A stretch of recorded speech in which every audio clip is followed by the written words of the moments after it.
Shoobity whoopity oobity whoopity oop-a-doo dow. My goodness, my gracious, my goodness gracious me. 100 Oni quiz packs and a 7th game night Twitch baby. Lots to celebrate.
Moneybox! Good evening, good evening, good evening, good evening, good evening, good evening, everybody, and a particularly big welcome to my friend down below. It's Oni91_573, everyone.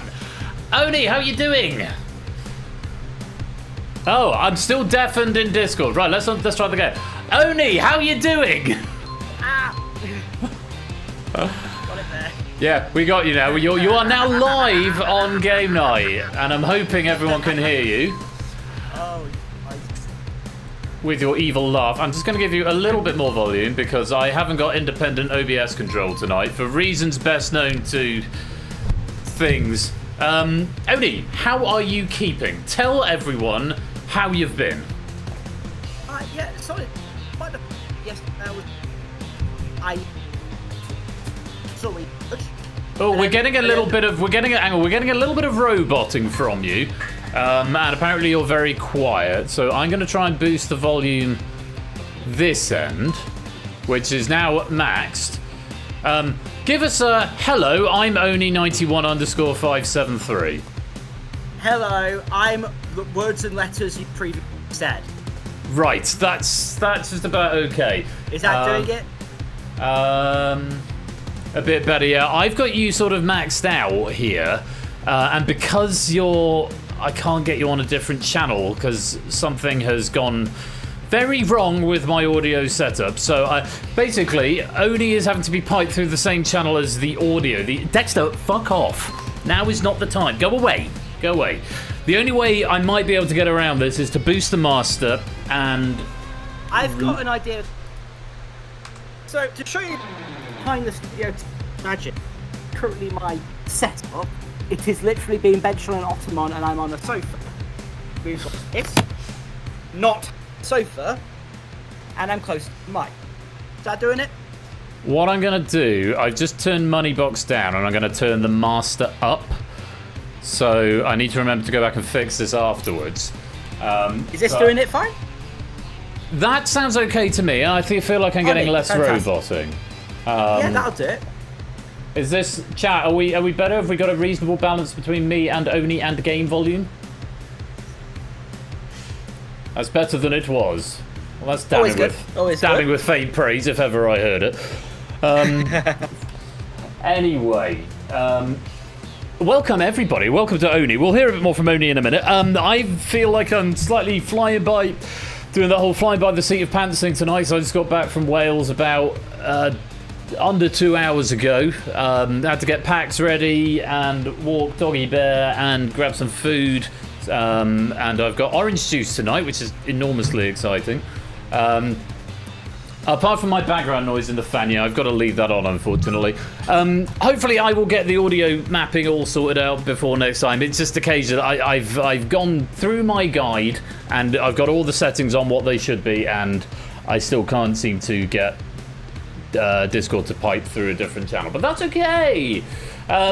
It's nice to see you all. Who have we got here tonight? Good evening and welcome to Prugs, JR, SJ, Woollyback, Stimson's Angle, AB Me, Shapes, Michael, Nordigoth, Conradlac, Lupine, Oni, Vegan Clapson Gamer, Clayton, Colin, Matt, Flyboy, Ukulelist, Pyro Pygmy, Fluffy Bunny, Amy, Other Matt, Lingo, Solomon, Silent Marine, G. Isons, You Can Call Me Charlie, Optimax, Tech Freak Gaming, and anyone else who is lurking, loitering, and lingering in the chat. You are most welcome to be here. Great to have you all here, and congratulations to Ralph just beating Amy in the final of Battlefront right there. And very many thanks to JR for writing that pack and to Colo for proofing it. Now, Oni, tell us why you're here. Because, let me present it through the medium of this delightful bottle of Asahi. In 2020, I appeared, this bottle of me. Inside that bottle, the delicious knowledge that inside my brain. This game night. This happened. And 100 times later, I ended up your sofa smelling abs. I think your noise gate might be quite high. Because I'm just slightly clipping. If you check your Discord settings, It Right, keeps sort of okay, slightly so- clipping the ends of words, just slightly. Okay, it was set up pretty high because I had the fan on. So I've dropped it down. It was at -45. It's now at -70. Okay, that Yeah, sounds like that's I'm getting good, better isn't sentences now. Yeah. Yeah, I thought you were getting quite high. Well, yeah, so to give that into a non-interpretive modern dance way, as Oni has just done, back in 2021, Oni joined the Game Night community and started writing questions. He's been not just one of, but actually the most prolific community writer for the channel. And this very evening... I mean... Yeah, but this very evening, Oni is celebrating the writing of his 100th pack for Game Night. And nice of Ben to bring his son along. Do I really look old enough to be Oni's dad? At Q&L, Nemesis did actually say that it kind of looked like a Pokemon evolution thing going on. That I could maybe get. I could maybe see that. Yeah, there's an evolution, a Pokemon And also evolution. behind the scenes bit, because it was just before the first stream of the day, and we were next to like the bar bit. I had a pint in my hand. Where else? And but before he even said hi, he went, "Careful." Yeah, just marathon, not a sprint, and all that jazz. Anyway, Oni's written 100 question packs. Okay, he's written 101, but this is the 100th to be aired. Oh yeah, I suppose there's 102 because there's 2 unplayed spotlight packs, I suppose. So, but yeah, One of them you have played. one of them we have done. Yeah. Okay, well, it's Oni's 100th aired pack this evening, which is I thought was cause for celebration. He's the first community writer to get here, so thought we'd invite him along and he can heckle. And yeah, apologies for the slight sound issues. Hopefully it's at a reasonable level and you can hear me in balance with the game and Oni. Oni might be a little quieter, but we'll hopefully make do. Now we are playing Moneybox, written by Oni. Very many thanks to Topper as well, who's proofed this pack. If you'd like to play, you need to be in the Discord. You need to have a working microphone and you need to have not excluded. So if you have got a red border on your avatar, it means you may very well be selected. However, if you haven't got a microphone or you don't want to come onto the microphone on stream, now is your opportunity to exclude. If you don't exclude, you might be picked as one of our 2 players to take part in Moneybox tonight. All the questions have been written by Oni. I have only very cursorily glanced at them as I was doing the export, so Oni's going to have more knowledge and he's going to offer heckling banter and maybe some help along the way. We'll see how the game goes. Help, yeah, a little bit of And yes, help yes, from Oni. Matthew, tonight I am being the lower boundary in many ways. Physically, literally, pretty much.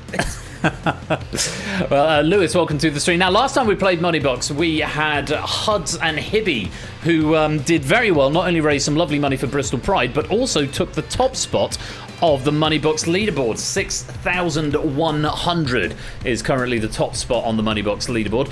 Prugs and Shapes in second with 5,125, and Inca and Zeus in third with 3,013. It'd be lovely to see some more points going onto that board, so this is your final opportunity to come and join the lobby if you'd like to play. It's a paired game, so we'll pick one player and then that player will pick whoever out of the remaining players they want to partner up with. And you'll need to come down to the green room where Lewis is very kindly sat ready to do a sound test on you to come and join the all the excellent sound work that is working at the moment. And sound. Oni, have you got a favourite question in this pack without giving anything away? It's not a competition, but they're all winning. They're all winning. Well, we're going to see them all over the course of the next hour or so, and I think it's time that we picked a player to come and take on Oni's 100th Game Night pack. Let's put a player, or first of all, let's lock the lobby. That's what we do first. And let's select ourselves a player to come and play Moneybox tonight. Very funny.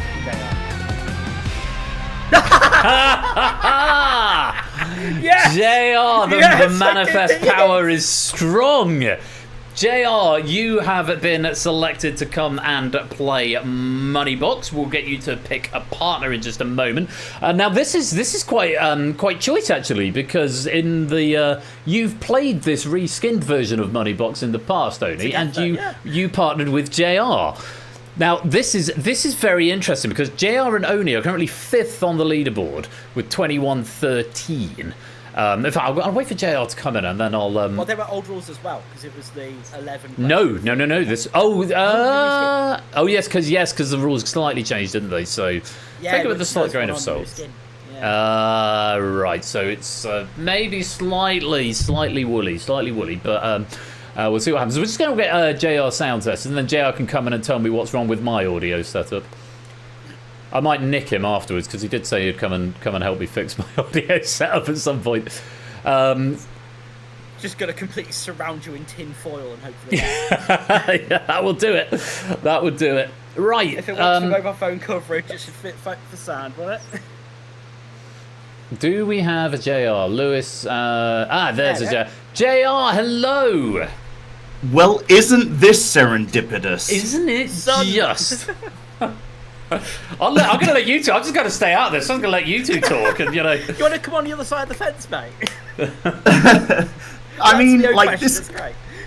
Yeah, this is very weird because I think as Ben was explaining, the first kind of playthrough of the reskinned pack, it was you and I. We were the only two in the voice chat at the time. Oh yeah. They moved from voice chat to broadcast studio. Also, good evening, Ash. Welcome to the stream. Ash joining us for your 100th birthday party, Oni, which is very nice. Now, I was just saying, JR, just before you got in, you and Oni are 5th on the leaderboard, though under a very slightly different rule set, because it was the first episode of the reskin, 2,113. Now, obviously, Oni's written these questions, so there's all sorts of emotions going to be flying here tonight in terms of wanting to beat each other, but also only going to be proud if he can write a pack that allows his old buddy to buddy up with someone new and take that spot off the board. I'm not gonna lie. I feel like Oni is going to absolutely outfox me on this, and I'm looking forward to it. JR, don't meet your heroes, mate. Don't meet your heroes. Indeed. You can't. I don't think you can hear that, but I just did Tywin Ha.wave. Now, JR, you do need to pick someone to go into the play with. Now, you can't pick Oni, unfortunately, because he's got all the questions. That's unfortunate, rather, isn't it? But you've got Clayton, Matt, Lupine, Woollyback, Proogs, or Shapes. Who would you like to partner up with tonight? Oh, I'd love all of them. Room for two, I'm afraid. Clayton looks fairly confident. So I'll go on pick Oni, damn the rules. No, you know what? I will pick Clayton because I know that Matt the ref is currently sat in VC, and I think he's rather comfortable there, so I don't want to disturb. Right, you are. Clayton. So let's bring Clayton in. Just going to check with chat. Clayton, are you good with that? You're in the Discord and happy to come and join in on mic? I just offended Matt. Yeah, he would just spend the entire hour insulting me to my face. So, I can I'll let you continue role. this witty banter in just a moment. I'm going to press the matching button and hopefully it will summons Clayton into the game. Let's find out. And there we have it, Clayton. If you could pop your way into the green room where you'll be greeted by Lewis T1, who will sound test you, and then he will then throw you into the broadcast studio, and chaos will ensue. That's a good doggo. Please continue with your witty banter. This is the general manager currently throwing us into some kind of weird tag team situation, It was billed as my birthday party, effectively, but I think this is going to be more of an intervention by the end of the night. I have come to save you, my child. If it ends with just me crying and going, it's not my fault, it's not my fault. I will say I am so glad that it's worked out this way. Oh yeah, and also if you get over 2,000 at the end, I will show you the actual beer fridge. Oh, I was worried where you were going with that line, to be completely honest. Yeah, I was going to say that's not a euphemism, is it?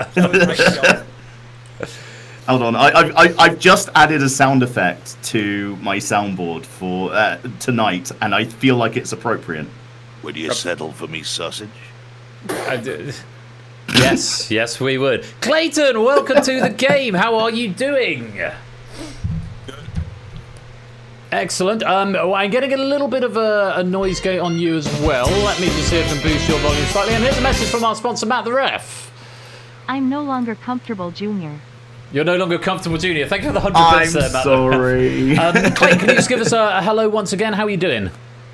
Hello, check 1 2. I'm doing well. Lovely stuff. Great to have you with us. Yes, we're it's ever so slightly gatey at the end of that, but hopefully we can all hear everybody and everyone on stream can all hear. Now, Clayton, have you played Moneybox before? No, but Lewis gave me a quick rundown. Oh, he's very good like that, yes. Well, you'll have lots of fun, and JR has played it before, and Oni and I have also both played it before, and we'll be here to guide you along the way. The long and short of it is, oh, you've just farted, haven't you? You are a smelly dog. It's typically the rules here, isn't it? Yeah. Get down. You're too needy. Okay. Sorry, I'm talking to the dog now. Not you, Mars, talking about the dog. Anyway, yes, the goal here is to amass as much money as possible from the 50-50 questions that Oni has written for you. The rest of them you'll pick up along the way. Let's actually take a little look at the instructions right here. You've got to select a coin to go into the money box, followed by a question category. Answer the question correctly to add the value of the coin to your jackpot. Keep your universal controllers open because that's where you'll control the selections. Answer incorrectly, the coin goes out of the game forever, and beware of the killer coins because if you get a question wrong with a killer coin in the money box, you lose half of your jackpot. It's all chaos and carnage, but I'm sure You're telling me I wasn't supposed to find them last time? Because if you remember last time when I was with Oni, I managed to find all 4. You did find all 4, coins. didn't you? Well, let's see if we can match up to that record this time around. Will you go away and stop being such a nuisance? And again, dog, not you, JL.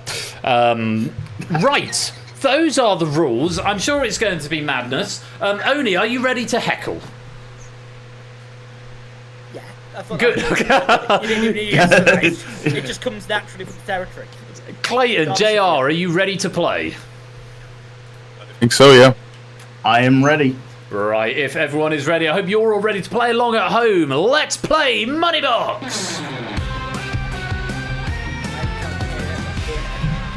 And we have some categories for you. We've got 100, or rather 100. Complete it, mate. That's Magic, the Bible, British pop, cuddly cats, women's football, where is Kazakhstan, game shows, double acts, going underground, and drinking in it.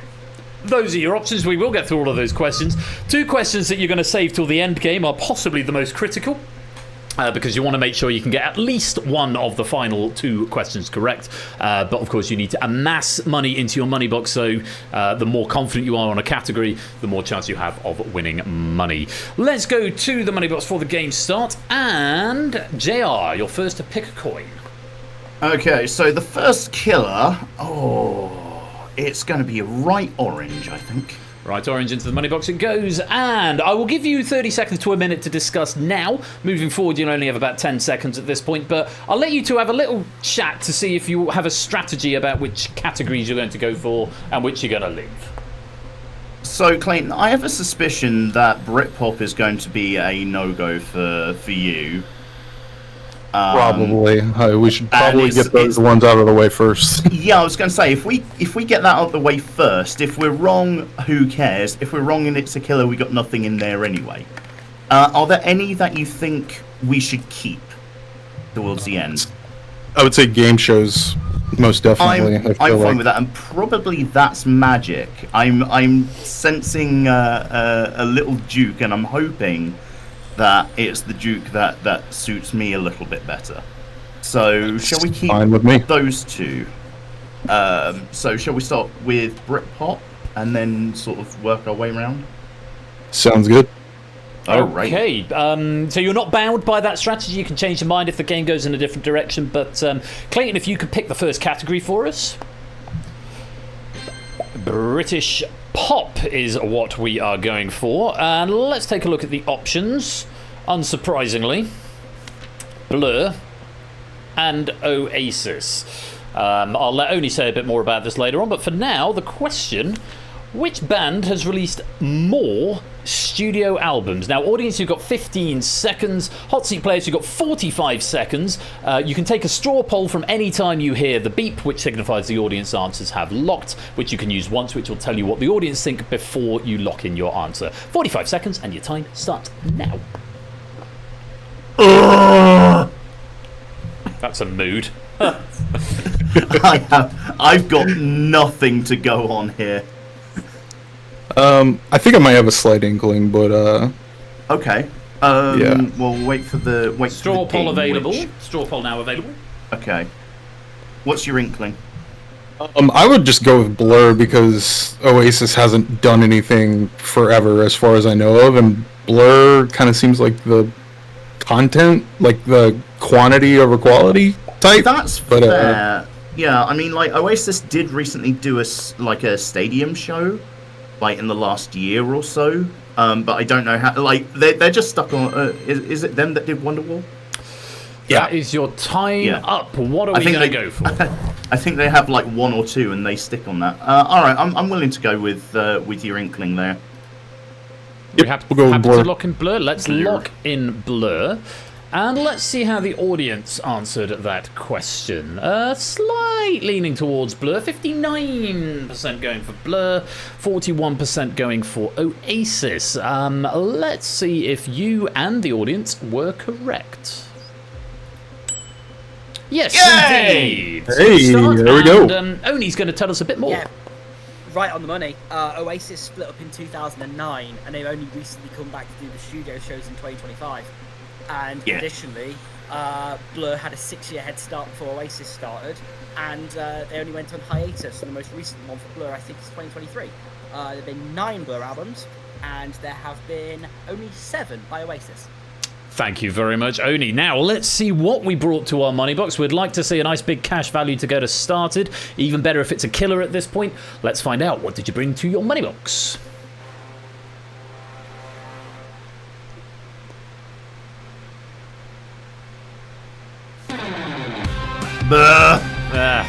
That's about right. It's about the worst possible start on a right answer. It is the bottom of the game, and it is not a killer. So there are still 4 killers in the game, but we're off the mark. We've got £100. Let's add that to your jackpot. Shall we just make the assumption that we're starting from 0 again? We could do, but hey, you've got cash. There's cash in the bank, and you've got a question right. So we're not going to go away empty-handed, which is great. Does mean the killers hurt less at the moment.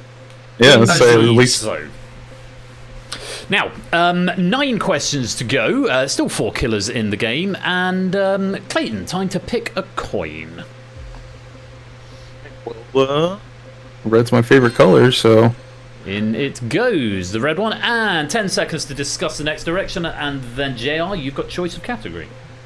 What do you think we're going to do worse at? The Bible? Yeah, the Bible or drinking in it. Yeah, I feel like that let's might try be and get more. the horrible stuff out of the way early. Okay, we're going for the Bible. Let's take a look at the options. Second time this has come up in as many formats this evening of a fashion. Gospel of John, Gospel of Luke. So if you didn't know, I'm getting deja vu. Yeah, Only this- get out my head again. What you're talking about? Let's take a look at the question. Jesus wept, the shortest verse in the King James Bible, is in which book? 15 seconds in the audience, 45 seconds to discuss, and your time starts now. So I now have an inkling. That's good, because I do not. You got nothing. All I have is a gut reaction, and that's it. So, from my memory of Bible Straw poll now available. things and stuff, the Gospel of John is unique in the Gospels because it tells a lot of stories that the other 3 don't. Which makes me think that it would be the Gospel of John because it would be something that the others maybe weren't privy to. The answers popped up. Gospel of John, for whatever reason, stuck out, so I'm good with that. Alrighty. We're leaning towards Gospel of John. Yep. Bible and drinking, you know, the horrible stuff. Shall we lock in Gospel of John? Yes, please. Okay, let's lock that in. I apologise if this is wrong, but... Let's see what the audience thought. It's actually, audience going the other way. 55% think the Gospel of Luke. 45% agree with you. Let's see who was correct. Yeah. It was indeed the Gospel of John. Only, can you tell us some more? 11:35, just before lunchtime. 11:35 indeed. Does anyone know the context of this this verse? It's regarding the death of Lazarus. It is indeed regarding the death of Jesus' friend Lazarus, and it shows That Jesus as wouldn't have been fully told in human. the other Gospels, right? No, so there is this thing, we have what's called the synoptic Gospels, which are the Gospels of Matthew, Mark and Luke, which are broadly the same. They tell much of the same stuff, and as you're quite right to point out, Jay, the Gospel of John is quite different from the other ones, yeah, the Gospel of John is the most recent. It's the newest of the four Gospels. It says how little I know about the Bible that I tried looking up. The original idea was something about the feeding of the 5,000. I thought, oh, it's in all of them. Yeah, that's in all of them. There's a lot of them that appear in 3 of them, and I didn't want to do the whole which one. Yeah, the numbers differ slightly on that. Yeah, but Jesus feeding the crowd from little. Yeah. Also, I almost went Jesus wept when I saw the question, so maybe that was something Yes, it appropriate. has been slightly appropriated as a curse in modern parlance, but it is the right answer. Now, hopefully we can go, and I told a lie before. I thought 100 was the bottom of the shop, but it wasn't quite. There is a 50 in there as well. Hopefully just that's... cursed it. I'm hoping that's not what we've found. But I'm going to press the magic button to open the door and see what we've brought to your money box. Give them 150. Reverse the curse. It's a little more than that. 1,750. There we go. All right. Alrighty. That is what we want. Yes, I will also say, there is good giving spoilers away. I do know what's in the money box before you guys do. I won't tell you exactly how much in advance I know, but yes. So, but of course I've got to do the host thing and build up the tension. And but just in case you're worried about me cursing anything, I will try and pick things. Maybe I will say something to curse it, knowing the curse is already active, or maybe I won't. It's all right. We've got the good old Oni familiar to keep us company. This is very true. Now, actually, if you were to retire now, you would still be below Oni and JR's previous score, but not by much. But we have still got some more questions to go. Still 4 killers in the game, but for now, let's add 1,750 to your jackpot. And we are up to 1,850. And oh, look at this. I've got a little debug that says there is 8,100 left in play and a potential jackpot of 9,950. So that's a new thing that I added. Let's take a look at the leaderboard after 2 questions, see how our audience players are doing. And you guys right up at the front, along with quite a few other players as well. Cola, Matt, Michael, Nebula, Prug, Solomon, and The Menace, all with a perfect score so far. A couple of players yet to score, 1 or 2 on 1750 and a few on 100 as well. But still plenty of money left available and 8 questions to go. Time for another coin. And JR, you're going to pick this one, please. I have my eyes closed and... no, I missed it entirely. Missed. I clicked on Discord. Left red is what we're going for. 10 seconds to discuss your category direction, and then Clayton, you've got control. How do we feel now? Stick to the strategy. Go to drinking. Drinking in it. Maybe. Drinking in it. Right. Are you a teetotaler, Clayton? I have no idea what that means. Do you drink so I don't alcohol? Sometimes I know of alcohol, so. Okay, you have You're more aware of experience its than I do. existence. Are you not Yeah, I am drinking, straight JR? edge. I am straight edge. Rightio. Well, Oni and I are not, although I'm not drinking this week because obviously we've got a big race at the weekend, so I've not had a drink since Sunday, and I feel... I haven't drunk for at least the last 2 minutes. Well, this is perfect. You don't drink. I do sometimes. I'm American.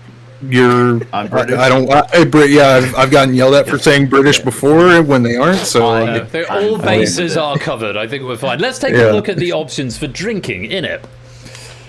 Fairly typical drinking options: red and white. Yeah, we could be going in a winey direction here. Let's take a look at the question.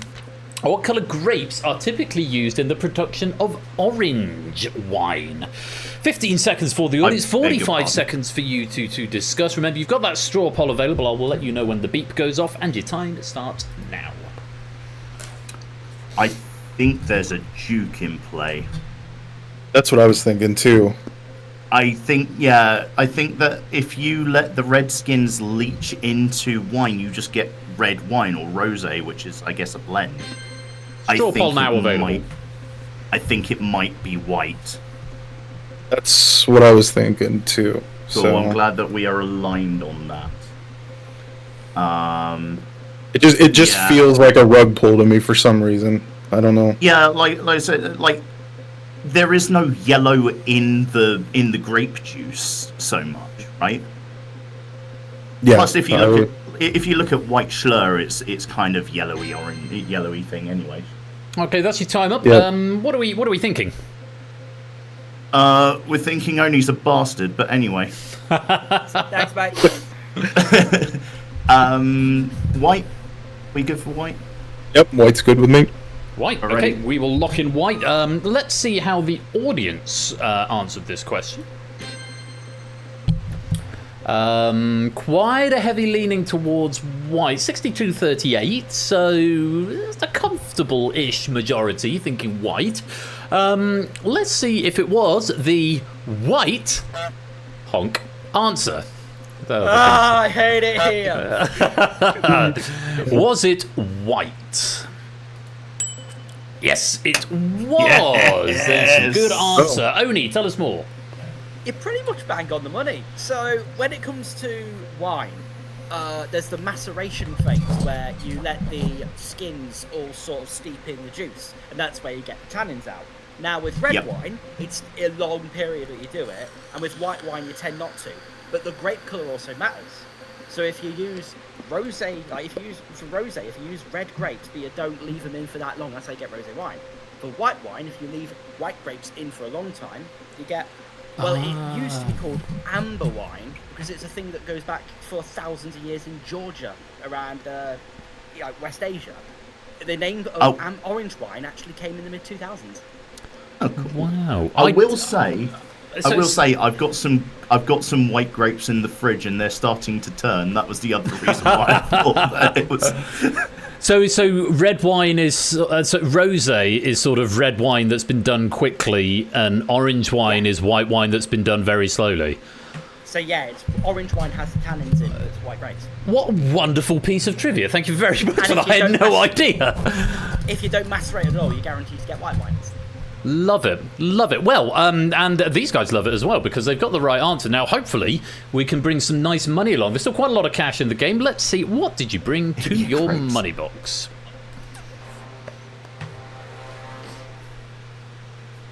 Today is the first time I've ever even heard of orange wine, too, so... It's a fortuitous first time. You've got 650 out of it, and that's a good play, a good coin. Still not a killer, still 4 killers in the game, so that's 3 questions in, 3 coins in, and 3 non-killers found. But let's add 650 to your jackpot. You're still only 50 on the game, so that's still in the bag then. Okay, we're at 2,500. We are now officially ahead of JR and Oni on the leaderboard, but of course it's only half the game. We've got to keep it as well as earn it.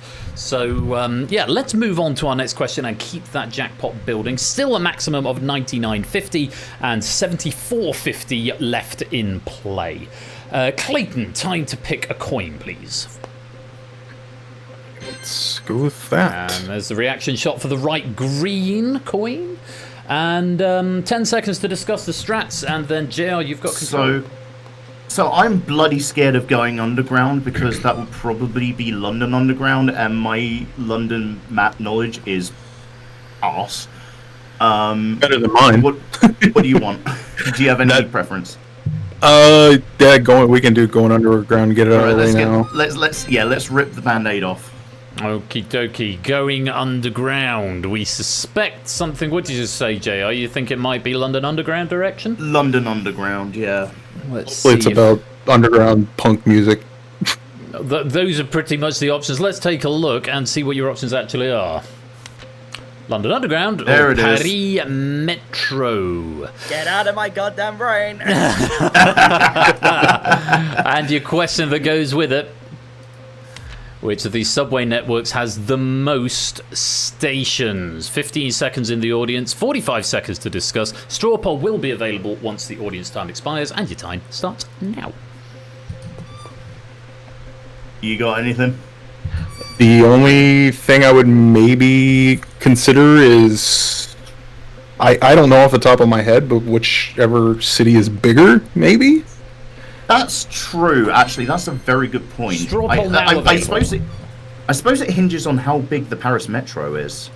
I don't think it's. I mean, that is big. kind of what the question is asking. That is the question is asking. I know. Thank you. I'm here all right. Honestly, I would just lean towards London.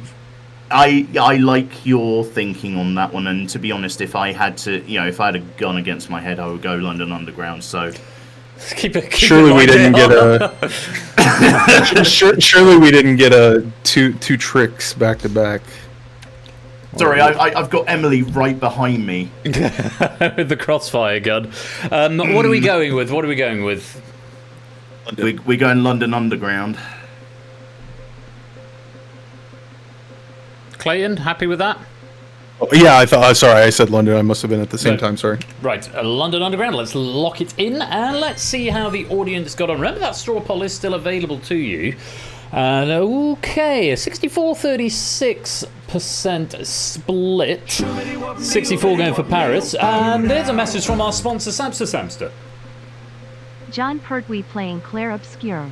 Wurzel Gomage. Don Pertwee playing Claire Obscure, Wurzel Gomage. Wurzel Gomage. Wurzel Gomage. Wurzel Gomage. The Gomage is a story thing in Claire Obscure Expedition 33 where people who are too old turn into flower petals. Well, that answers all the questions that I didn't know the answers to. Thank you very much. And Samson, thank you for the 63-month resubscription. 7 Twitch babies now. Goodness gracious me. Without plugging myself, I am currently playing through that, and it is an excellent game. You will have plug opportunities aplenty later on, I'm sure, JR. Fantastic. Let's see. Only 36% think London Underground. Let's see if the audience were right or if you were right. Was the audience on this occasion. Yeah, Oni, can you tell us a bit more? Alrighty, so London Underground's the elder one, but it's 272 for London Underground, it's 308 for the Paris Metro. If we're going by list of most stations, London Underground's 11th, the Paris Metro is 5th. 7 of the top 10 are Chinese. Seoul is in 4th with 337. Would you like to have a guess at which one's the number 1? New York? New York. It's a tie. It's New York and Beijing. They both New York, have 4, Beijing. 2, 4. You'd think there'd be in a constant power play, especially with the the nice cromulent, friendly, amiable dynamics between China and America at the moment. You'd think so. Have a little bit. Oh, we'll get one more station. We'll get one more station. New York will just build one more, and it will be plated in gold. And it'll be huge. Like a nice little chain that I could pull that does the politics faxing. Yeah. So I can press John Burko, can't I? Right. It's not the right answer. So now is an opportunity. To apparently only you seem quite quiet again. Proogs is doing his sound thing. So just keep yourself close to that mic, and we'll be good. Let's see. The mic. What did you bring to your money box? What didn't we? The 50. Come on. Yeah, come on. 50, no killer. Be nice. Oh no! It's as bad as it could possibly be. It is the top of the shop, and it is a killer on a wrong answer. I'm sorry, guys. You're going to lose 1,250 from that jackpot, and we've got to lose the 2,000 from the game. That is the biggest of oofs. I think it warrants What a shame.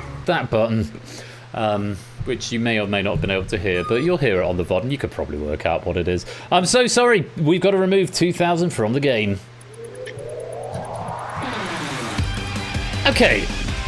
We were doing so well. And to be fair, let's check our expectations here. That is as bad as it gets, losing the biggest value, and it's a killer. You're down to 1,250. So Let's go Could positive have been mental thinking. worse. We could have gotten right to the end. I True. could play devil's avocado and say, yes, it's as bad as it could get, but not as bad as it could be. But not as bad as it could be. Yes, you have still got quite a lot of smile money up there. You've got the 1,000 still in play, the 1,250, the 1,500, and we've still got another 6 questions to go. There are still 3 killers in play, but if you wanted to think about rechanging your strategy, you're of course welcome to do that. Let's take a little look at the leaderboard after 4 questions. Cola, Michael, and the Menace all with the lead, 4,500. I think that's a perfect game so far.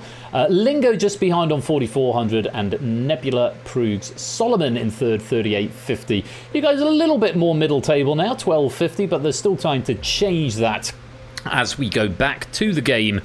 And JR, it's your turn to pick a coin. Sorry, I'm busy trying to recapture my soul as it was out of my body with that. Let's go with that. The Blue magnets. one get on the magnets right. back. Yes. Yeah. Right, 10 seconds to discuss strategy with 6 questions to go, and then Clayton, you're in control.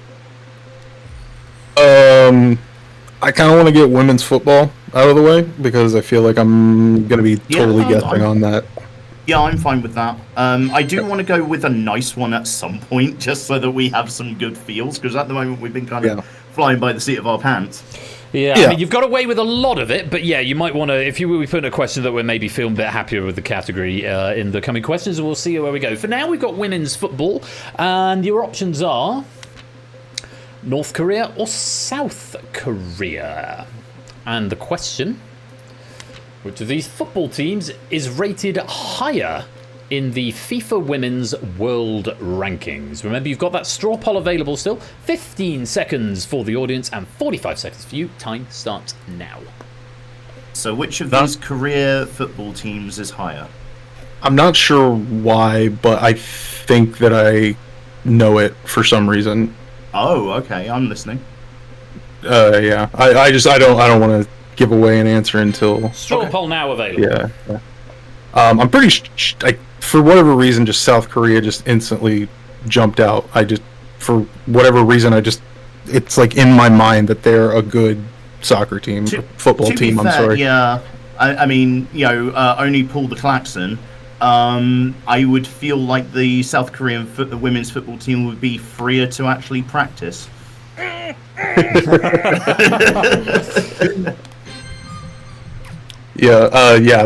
I said, it's just one of those gut feelings. Yeah, it feels like I don't think I have ever seen a North Korean women's team, but here we are. Yeah. So are we going South Korea? South Korea? Yes. Let's lock in South Korea and see if the audience agree. They are again leaning towards the other answer. 59% have gone North Korea, 41% have gone for South. Let's take a look and see who is right. Darn. Man. I'm afraid it is North Korea, and Oni's here to tell us more. Yeah, here's the thing. They're actually quite good. They're currently ranked 10th in the world. South Korea, they have never, since we started collating records in 2003, they have never been out of the top 12. And South Korea are currently 21st. You know what? That just shows our ignorance of women's football. So they've been in the World Cup 4 times. They made the quarterfinals in 2007. And in the Asian Cup, they are 3-time winners, last winning in 2008. Their biggest win is a 24-0 win against the Philippines. Good grief. South Korea never been higher than 14th. North Korea never lower than 12th. I mean, saying and it was updated today as well. Wow. They were 9th. Well, I mean, their last 3 matches were 10-0, 10-0, 6-0 wins. They still went down 1 because of the Euros doing all the things about. I mean, I have to say, when I think of North Korea, it's not the efficacy of the women's football team, national football team, that springs to mind for me. I have to say, but for what it's worth, guys, I would probably have gone with South Korea on that one as well. But we live the and men's learn. team's totally different. Because the South Korean, the men's South Korean, maybe that's what I was. World Cup, the last one or the one before, and did not terribly. There are quite a few in like. 2002, so.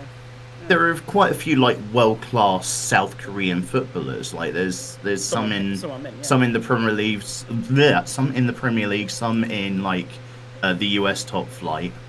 So room code will be up in a minute, Lingo, but there it is if you want to rejoin now. And a message from our sponsor, Mather It's F. staying home. It's staying home. It's staying. Football's staying home. Come on, Lionesses. It sounds like the first time actually we have been interrupted for a message from a sponsor there, but thank you very much for the 200 bits, Matt. Now, we got the wrong answer. We need to try and get this game back on track. Let's see if we can get a nice low non-killer into the money box. Let's find out, what did you bring to your money box?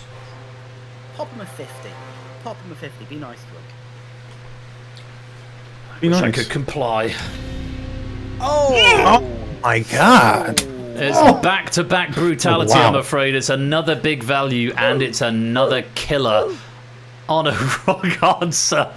It's, that's only two wrong answers in this game, and they've both been killers, and they've both been chunky values as well.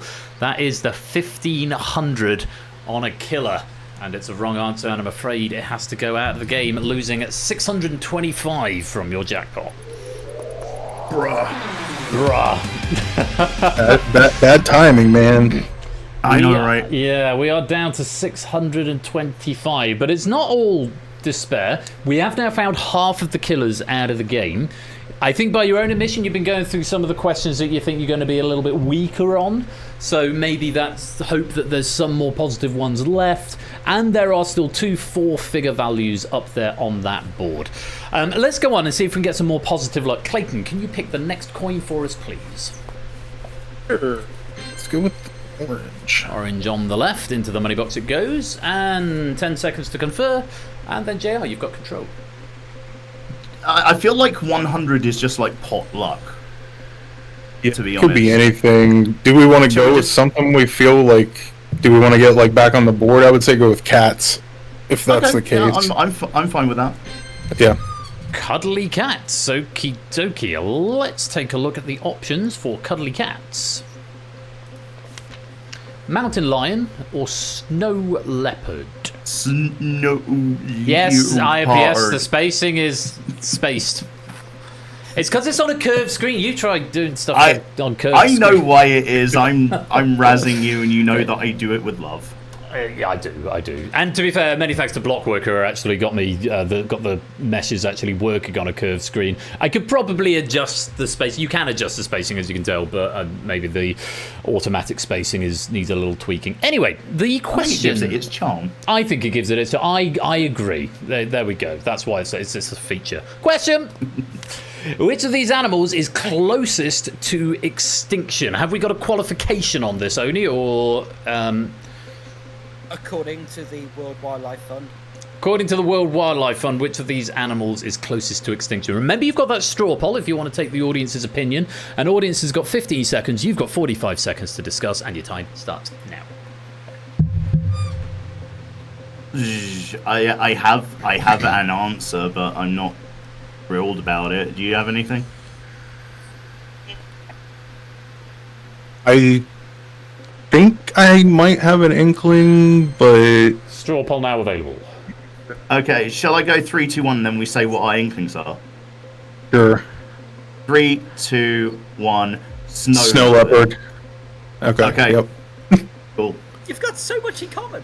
I mean, at least that's the positive, is that every time we've agreed on the answer. So Yeah, like Any- we haven't had a major argument. Any particular reason snow leopard is leaping out at you? just- Well, I'd rather yeah, I'll a let snow you go leopard first. didn't leap out at us, but Well, quite. Yes. I think that like mountain lions feel more common. Like we hear more about them being out and about in the wild, and we don't really hear a lot Out and about and snow down the shops and mauling leopards. hikers Down and the shops in the Puma. at least it seems like a lot of the time, like snow leopards seem like more of like one of those protected species. And at But least like here in precious, America, like here in America, mountain lions, they're not common, but at the same time, it's not like if you saw one, you would be like, oh wow, I can't believe I saw that. So, yeah. Okay, we're going with snow leopard. Yes, please. Yep. Let's lock it in and see what the audience said. Remember, you have got that straw poll, although on this occasion, very clear majority, 75% of the audience thinks snow leopard, just 25% going for mountain lion. Surely we can't all be wrong. Let's take a look and see if you are right. Come on, be nice to us. Yes, absolutely. The snow leopard. Very nice. So yes, mountain lions, least concern. They're at the very lowest bit on it. Same with people. So everyone give ourselves a round of applause. Well done, lads, we did it. That's enough. Snow leopard, they used to be in the endangered list and were brought down to vulnerable in 2007. And also, if you ever see a snow leopard, they are the most adorable little floofs. Because if you've seen the ones in captivity, they still think that they're affected, like, they still think that they're little kittens. So any loud noises, they jump up. Is it the because they don't know any better. Did you know that the cheetah didn't get a setting put for big cat? It's got the default setting. So cheetahs don't know how to roar; they meow. Yeah. True story. in between the games. If you don't know this, just go to YouTube and look for cheetah meowing. They just go, "Meow." It's like, oh my god, you should roar. You're much bigger than that. There's also a video. If we're looking for YouTube videos of adorable animals, there's a frog that doesn't know how small it is and is yelling out its little lungs in the battle cry as squeakily as possible, and it's adorable. I shall have to find it later. Please do. Now, let's see what we've brought to one. We've got a right answer, so now's a good time to find one of those two remaining killers. But let's take a look. What did you bring to your money box? I feel like we're playing this game wrong. This is going to be 50. There's no way this isn't 50. There's no way it isn't. There's a 50 and okay. All right, that's 850. Right in the middle of the remaining money. I get a non-killer. Wait, it's an infinity coin. Yeah, 850. So that is going to more than double your current jackpot because we've had a little bit of unfortunate luck on the last two questions. But it's now going back in the right direction. Let's add 850 to your jackpot. Yeah, Lewis has got it. It's the Desert Rain Frog. Desert Rain Frog, nice. Okay, so we are back up to 1,475. There's still 3,100 left in play and a potential jackpot of 4,575. We can no longer get the top of that leaderboard, but we can get a very comfortable third if we play a perfect game from here on out. With 6 questions deep, so let's take a look at the leaderboard at this stage. Michael and the Menace on 6850 out in front. Again, I think that might be a perfect game. Solomon on 6200, AB Me now in third with 6100. We're towards the lower end, but again, we've still got 4 questions left to go. 1475 on your total. So, with 4 questions left before the final, it's time for another coin, and JR, it's your choice. Well, fun fact, when I did this last with Oni, I wasn't even at my home battle station. I was actually in a hotel room in the Netherlands, so I don't even have the excuse of being locationally misplaced. You're all now. Let's keep clearing the right side. Purple on the right, and 10 seconds to discuss strategy, and then Clayton, you've got control. So, whereas Kazakhstan is around in Veg, which quiz? Rohog. It's Richard Osman's House of Games, affectionately referred House to of Rohog Games, yes. as Rohog. Yes, there we go. I haven't watched it in a while. Shall we go for double axe and see if we can let's go try and keep decreasing difficulty? Yeah, sounds good to me. Alrighty. Double axe. Double axe it shall be. And your options. Laurel and Hardy. Stan Laurel and Oliver Hardy. And your Who's question. on first? What's on second? That's the one. Unfortunately, the question is a little shorter. In fact, no, it's about the same length. 4 words. Who lived for longer? Don't forget, you've got that straw poll available. You can't use it in the final, so if you wanted to use it at some point in the next 4 questions would be your best bet. 15 seconds in the audience, 45 seconds to discuss between the two of you, and your time starts now. Any ideas? No, not really. I mean, anything would be a pure this guess. Might be a call for a straw poll, though which is now available. I do have an idea in mind, but it might be the time to use the straw poll. What's your idea? Straw poll? All right, let's straw poll it. Okay, let's take a look and see what the audience thought. Quite a chunky majority, in fact 88% think Stan Laurel, 12% think Oliver Hardy. That's good because that's where my mind went when I saw the question. Because I think Oliver Hardy was kind of the larger fella and Stan Laurel was kind of the skinnier fella. Yeah, like I said, I didn't have any inkling one way or another, so 88% is good enough for me. Not that I'm equating body mass to longevity, but I think there is it's a reasonable correlation, maybe. Especially for these guys. I mean, this was long ago, so white. Yeah, Stan's good with me.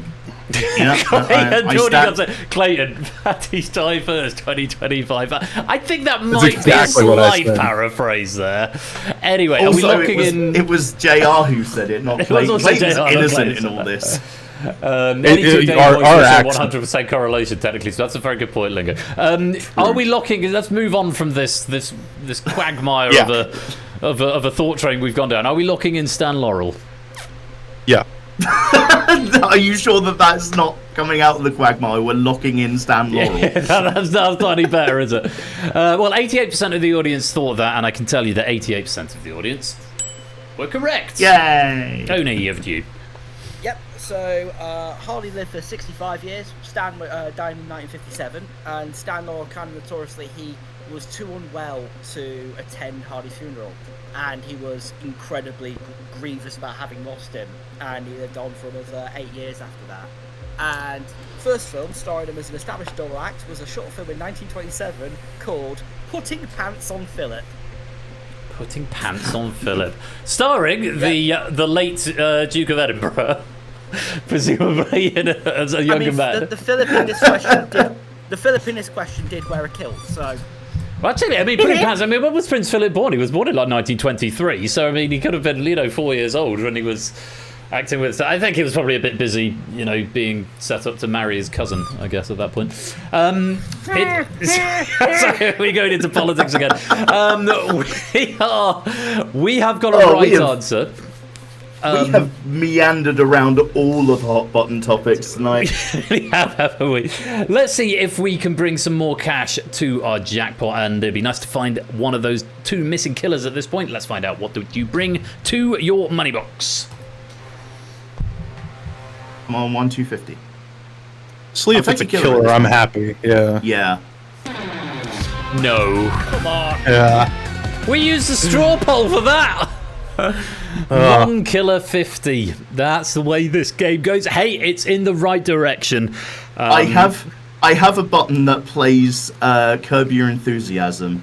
I'm looking at it longingly. I have plenty of buttons. Well, what would you like to play it as I put the 50 into your jackpot?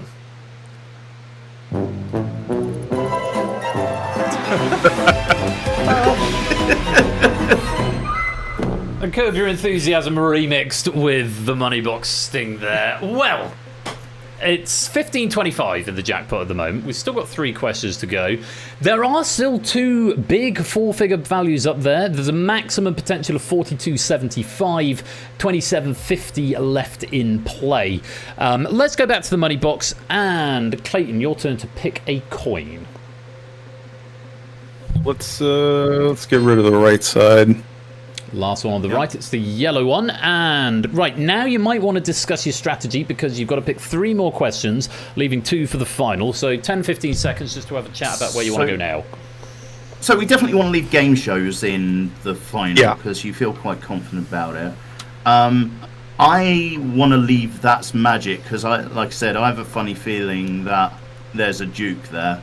Gotcha. So one of the other 3... You want to get Kazakhstan out of the way? Yeah, let's get Kazakhstan out of the way. Okay, where is Kazakhstan is the category, and the options: Moscow, Russia, or New Delhi, India? I'm going to go out on a limb Which and is say... closer to a thing, yeah. It's just out of context, with that being the category, I would say neither of them. This is a trick question. Kazakhstan is in neither Moscow, Russia, nor New Delhi, I'm not India. going to lie. I'm not going to lie. I think we've nailed exactly where we thought this question was going to be by mentioning House of Games. What are you thinking the question is going to be? Which of these is closer to Kazakhstan? You got it. Which of these cities is closest to Astana, the capital of Kazakhstan? You've used your straw poll, so it's just on your own discussion now. Still 15 seconds for the audience, 45 seconds for you, and your time starts now. I'm getting you out of my brain. I'm going to have to use this because I can't use a knife on stream. So Moscow is to the east of Russia, correct? Yeah, I think. But also Kazakhstan is one of like the sort of blob of countries that kind of are near Russia, so that might skew it that way. I don't know. I'm just going to point out Russia's so big, it's near everywhere, really, isn't it? True. But yeah, so Moscow being on the east kind of skews it that way. I don't know where New Delhi is in India. Yeah, that sort of geography is not really my super strong suit, so if I was going to guess anything, I would probably just go with Russia. This is where I argue with you. I would go with New Delhi on this one. Ooh, But, we have contention. I just... Okay, Yeah, I'm happy to go with Russia on that one, but my gut says New Delhi. let it be known that if we get this wrong, it's my fault. Duly noted. Are we going to go with Moscow, Russia?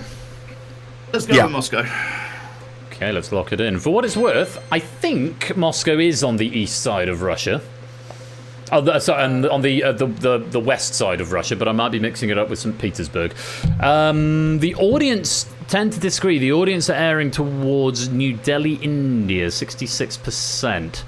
34% think Moscow. I mean, let's have a look. I mean, Moscow felt about right, but then I started thinking about it as the percentages started coming, and I thought, actually, no, because Kazakhstan, it is over there with Kyrgyzstan, and it's not a million miles from Mongolia, which is north of India. And well, let's have a look. Is it Moscow or is it New Delhi? Hey, well done, Clayton. Moscow. It is Moscow. Oni, tell us more. It's close. So Moscow is 1,412 mile.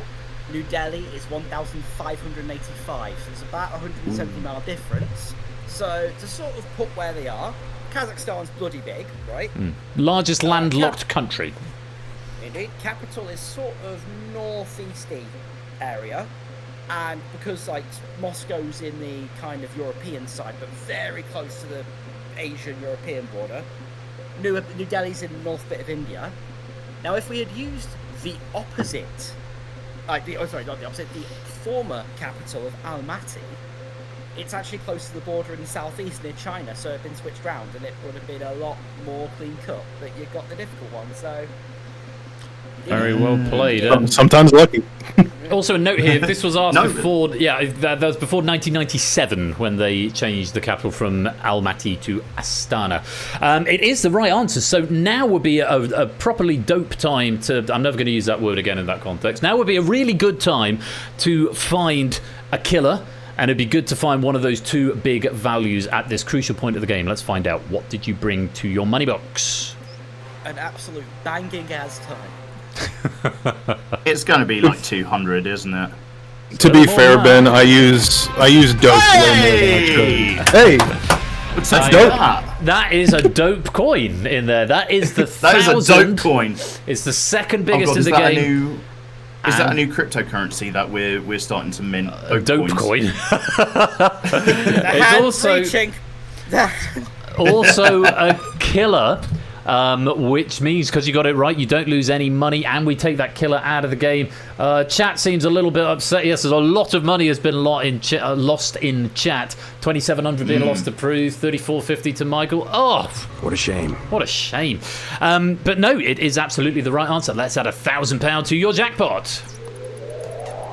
You see, this is one of the reasons why I picked Clayton, aside from just being just a handsome and generous man. He has knowledge that complements my own. We are making a surprising. Well, I don't know if I should say surprisingly, but we're making a good team. You are making a very good team, and we've had a recovery from that little blip earlier on. We are now back up to north of 2,500, 2525 to be exact. 1,750 is the maximum left in play, and a potential jackpot of 4,275. We can still get that third place. Let's take a look at the leaderboard, see what the damage has been done after that question, and indeed the Menace has got a sole lead now with 7,900. Ralph in second with 6,150. Michael in third with 3,450. And Clayton and JR moving quite a long way up the ranks. You're now up into the top third of players with 25-25. And 2 questions left before the final, so think very carefully about which coins and which categories you're going to go for. As we go back to the money box, and JR, it's your choice of coin. I love how he says think carefully about which coin. Very important decision. Randomized. Oh, it is, but it's also very Sorry, important. no, we've got to keep kayfabe. This is going to be the highest value left in the game so far. Left purple, so we're predicting this to be the 1250. Let's see. Category, Clayton, you've got the choice. Have a few seconds to discuss if you need. Feel free. I'd say it's yeah. We'll go 100. 100. 100. Let's take a look at your options. A Democrat, a Republican. I didn't even say anything this time. I guess this one's on me, probably. Might well be. Yeah, Clayton was famously. Clayton was around 100 years ago, because the question wants to know who was the US president 100 years ago today. May not have been around, but you may have been. May have more knowledge of American history. You got 15 seconds in the audience. You got 45 seconds to discuss amongst yourself, and that time starts now. Who was president in 1924, Clayton? Coolidge. Coolidge. Calvin Coolidge was a Republican, if I remember rightly. I think that's right. Yeah, I'm pretty sure that's right. Who is the one after Coolidge? I can't remember off the top of my head. Because they tend to swap most times. Here, I can't remember if Coolidge only did 1 or 2 terms. Coolidge only did 2 terms. Yeah. I'm good with Republican. Yeah. Was Biden there? Because he is the oldest man in the world. Are we going to go Republican? We're going to Republican? Yeah. Yeah. Let's lock it in. And we'll see how the audience played. 60-40. Okay, 60% thinking Republican. I would have giggled if we'd gotten the cursed ratio on this particular question. It would have been interesting. Let's see. Was a Republican president 100 years ago today? Yes. Yes. Indeed. And Oni's going to tell us more about who it was. Yep, Calvin Coolidge, assumed in 1923 following the death of Warren G. Harding, held it until 29, decided he didn't want to run again because he thought, well, I'd be doing it for 10 years and 10 years is too long for any one man to run the country, and Hoover replaced him. I was going to say, was it Herbert Hoover? I just pulled the list up for my... I had a feeling it was Herbert Hoover, and... indeed, it was Calvin Coolidge, Herbert Hoover, who was also a Republican, and then we had the small matter of the Second World War, which saw Franklin D. Roosevelt come into power in 1933. And a incidental thing of Calvin's son, called Calvin Jr., died from what I've got written here as a tennis incident. A tennis incident? I should have laughed. Death is really funny. But yes. Right. I've been reading Discworld recently. Played tennis without any socks on, got a blister on his foot, kept on playing and got sepsis from it. Oh yeah, that's not fun. That's not a good way to go. I thought you meant it might have been something slightly more slapsticky, but no, that's just grim. Anyway, let's move on to happier climbs, such as the fact you got that one right. Let's find out what you brought to your money box. I just put that because Come on, let this be the last killer and we can get out of that quagmire. Fantastic. Okay, middle there. It's not the bottom, but it's not the top. 350. It's also not a killer. Also, Lingo, Hoover really sucked. But indeed so. I always like the joke in Home Alone 2 where what's his name? Rob Schneider's character, Cedric, is showing Macaulay Culkin to his hotel room. He said, you know, Herbert Hoover once stayed on this floor. And Macaulay Culkin goes, what, the vacuum guy? Which I never got when I was a kid. His son, his youngest son, has the middle name Henry. So a Henry Hoover exists. Oh, amazing. Yes.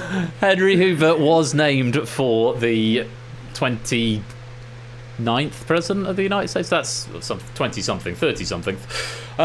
Lovely stuff. Right, 350. This is good. We've got one question to go. There's one killer left in play. Let's add 350 to your jackpot. It wasn't one of the ones you needed for the maximum win.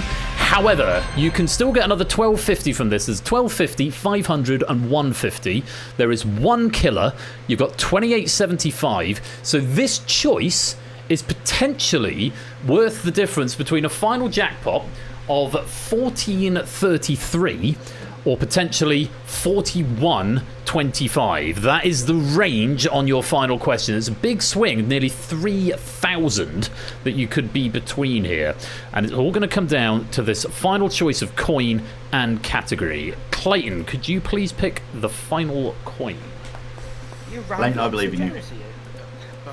Yellow did me well last time, so... Yeah. Left yellow. Yeah. And Ass Backwards, welcome to the stream. Nice to have you with us. Good to see you. It's been a while.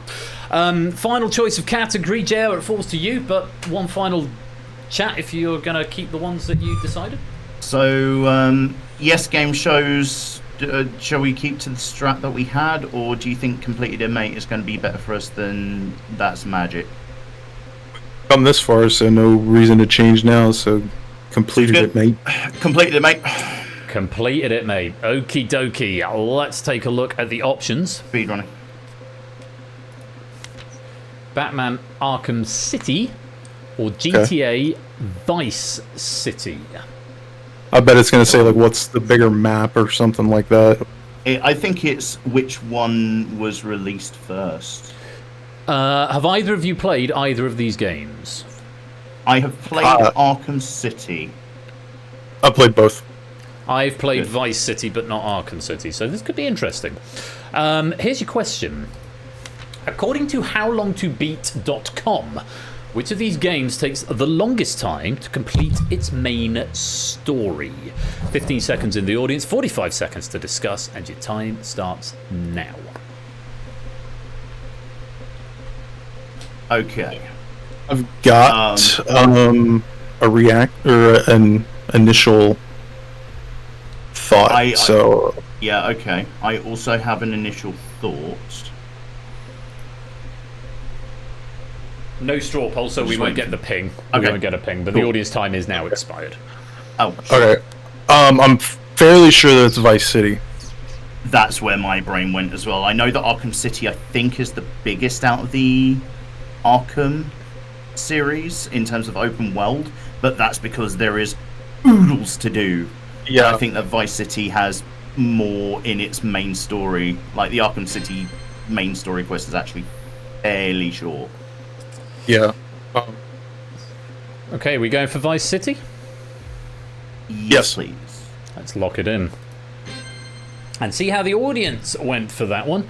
Pretty close, slightly leaning towards Arkham City, 56-44 in favour of Arkham City. Arkham was one of those series. You had Arkham Asylum, then you had Arkham City, and then the sequel to that was it Arkham Planet or Arkham Multiverse or something? It was Arkham Knight. It was Arkham Knight. Yes, it wasn't. It was Super Mario. Which was kind of a prequel, wasn't it? Because of the PC release, we called it Arkham Shite. Arkham Shite. Yeah, Arkham Knight was like a prequel to Arkham Asylum, right? I haven't played that one, so I'm actually not sure. I seem to recall I downloaded. I was rather naughty in my younger days. I think I downloaded a pirated version of Arkham Asylum, and it had some. Oh, there was the anti-piracy thing. You just get his wings flapping. The clumsy bat. And I didn't know what it was at first, and it was years It's later brilliant when I until found you out it was anti-piracy and people actually put that up on the official Is that forums bad for IP? Arkham. Yeah. It was like, my Batman is just flapping his wings. What the hell? And the mods went back. Well, maybe you should try paying for the game legitimately. I think that's the best way of doing it. You know, trolling software for pirates. As now someone who has to consider that if I ever release, how am I going to protect this software from pirates? Anyway, we're talking about Arkham City. We don't actually know if it's the right answer. We've gone for Vice City. Is Vice City the right answer? The majority of the audience didn't think so. Let's find out if they're right or if you're right. Yes. You are correct. Oni, tell us more. It's 12 hour 56 for Arkham City and 17 hours 28 for Vice City, which feels kind of high for me because does feel high for. I'm sure I've completed it faster than that. Yeah, but you've got to spend 4 hours listening to all the banging tunes on the radio. That's true. Fair point, well played. Trying to get 6-1 to 6-star wanted level in like the first mission before the first mission. Yeah. So, the speedrun times are a little bit lower. They've opened to within an hour. Arkham City's record is 53:15, and Vice City's is just a smidge lower at 7:48. Yeah, because you've got the Vice City's got the SSU glitch, which I can't remember what it stands for. But our friend Fludge and Lounge, who we raid on a fairly regular basis, does non-SS. It's its own category now, non-SSU speedruns, for which the record is about 47-ish minutes. I know Flage has not quite got a 49 yet, but he's in the top 20, I think, of runners. So yes, bit of info on Script Stack Underflow. Script Stack Underflow, that's the one. Thank you very much, Oni. So, 150, 500, or 1250. It doesn't matter if it's a killer now because we've got it right. We just want to try and maximise our cash. Let's take a look and see what did we bring to our money box. They're in our favour for a good amount at least. Hey, okay, that's we'll about take as it. fair as we're going for. It's in the middle, yeah, the middle value, 500. So that means we don't get the 1250, we don't get the 350, and we don't find that final killer, but let's add 500 to our final jackpot. Left the killer on the table, I'm surprised at you, JR. I know, look, I had to leave us in suspense, right? So, after 10 questions, we have amassed a jackpot of 3,375 pennies, which would, if you can keep it, put you in third place on the leaderboard. Speaking of leaderboards, let's take a look how our audience players are getting on. We have got the Menace in the lead with 87.50, Ralph in second with 66.50, and Stimson's Angle in third with 41.25. You are not doing badly on that board, 33.75. Same score as Cola up there, and it's nice to see everybody has got at least something. So, we've now got the Money Box Final, where those two questions that you didn't answer before, you're going to answer both of them one at a time. You're going to discuss them as before. No straw poll available. However, we're not going to tell you after the first one whether it's right or wrong. You must answer both questions and then decide what happens next. If you get them both right on the first attempt, hooray, you win 33.75. If you get them both wrong, you'll get your under-right value, which is the number of questions you've gotten right times by the base multiplier, which I think is 50 or possibly 100. It's a scant consolation, but it is a consolation nevertheless. If you get one right and one wrong, you will have the opportunity to change one of your answers. If you change one of your answers, then it will be one of the previous two scenarios. Either they'll both be right or both be wrong. Or you have the option to walk away with half of the jackpot with one correct answer. That decision will be left to you, and it's one of these ones where if you can be quite sure of one of the questions and you only get one right, then it gives you an opportunity to switch, but that can backfire if you are overconfident incorrectly. It all comes down to these final two questions. Wish you the very best of luck as we play the Money Box Final. Good luck, Lane. We got this, man. Yeah, Okay. first question of 2. And I will also say, audience, there is a non-zero chance you will know the outcome of a Hot Seat Players game before they do, because of how the mechanic works with the Universal Controller. If that does happen, please keep spoilers out of the chat until the Hot Seat game has been fully resolved. And by spoilers, I mean anything at all insinuating "do" or "yay" or anything like that. Please save the celebrations in the chat until after our Hot Seat Players have had the result revealed either way. Thank you very much. So That's Magic is the first of our final 2 questions, and your options are Penn and Teller or David Copperfield. Penn and Teller or David Copperfield. And your question: according to 2002 Channel 4 show 50 Greatest Magic Tricks, whose trick Death Saw was voted the world's greatest magic trick? 15 seconds in the audience, 45 seconds for you two to discuss, and your time starts now. Okay. Hey, I'm almost positive I know this one. Okay. I'm glad that you do. I have an answer, but if you are almost positive, then feel free to shout it out. I assume that audience time has expired, so speak spoiler free. It's David Copperfield. I'm like almost positive. That's where my brain went as well. It doesn't feel like a Penn and Teller trick. Yeah, I don't even think have Penn and Teller done the bullet catch. I don't even know. They don't do too much they do extreme more like hard, stuff. Yeah, they do more like sleight of hand stuff rather than extreme blood and gore. Well, not blood and gore, but like sawing people in half. Classic magic. Yeah. Are we going totally with David happy Copperfield? with Yes. They do, however, do Desert Bus. Are we locking in David Copperfield? Yes, please. Yeah. Okay, let's lock that in and put that question away. We'll come back to it later on. And on to our second final question, which is on game shows. Your options are Riskant or Wagstück? Riskant. Oh no! Hold on. Hold on. This is that stupid countdown. I've waited all day for you to say. I'm saying nothing else. I just heard the "oh no" and I love it. Your question: which of these is the real name of the Belgian version of Jeopardy? 15 seconds in the audience, 45 seconds for you two, and your time starts now. Okay, I think I might know this off of Process of Elimination. I don't really. I've never actually heard it, but I would have a guess. So when I went to a praise charity thing all day thing, one of the things that they did was, I think it was Chechen Countdown, and Riskant, I believe, was one of the rounds on that. So I think by process of elimination that Wagstück would be Jeopardy. I was gonna say that also, just because riskant sounds just so fake. Like, it sounds too much like Jeopardy to be like the name, you know? Are we going with Wagstück? Yeah. Yes. Okay, we will lock it in. And let's return to the wide shot and take a look at both answers that you've locked in. Audience, this is the moment where if you've got one right and one wrong, you will have the opportunity to swap one of your answers. And again, please keep any and all spoilers out of the chat until the game has fully resolved. You have locked in. Thank you, Ralph. Slagger-liker. I couldn't remember the name of the damn thing. According to 2002 Channel 4 show 50 Greatest Magic Tricks, whose trick Death Saw was voted the world's greatest magic trick, you said David Copperfield.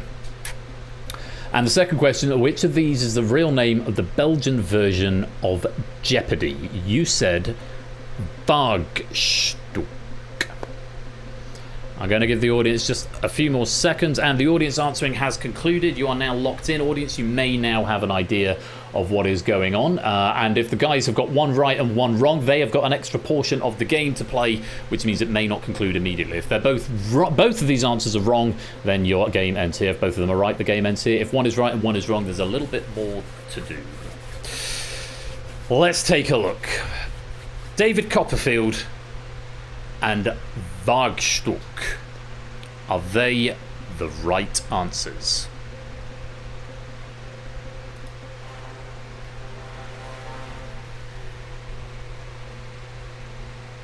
The suspense is killing me. They were! Hey! Very well played.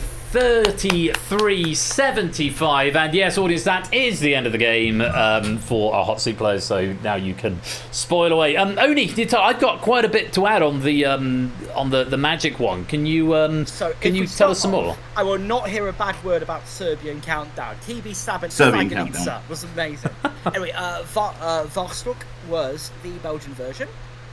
Riskant was actually the German version, the original that ran between 1990 and 1993. Vostok ran between 1990 and 1997, longer than the Dutch version, which only lasted a year and was called Jeopardy. And, what was I thinking of for Slagalitza then? I don't know.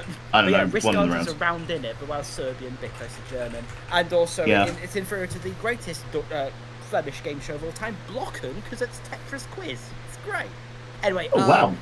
The Death Saw, David Copperfield, the quintessential version of the Soaring Woman in Half Trick, except it's like an escape gone wrong that he plays it. And yes, it's David himself under the blade. Yeah.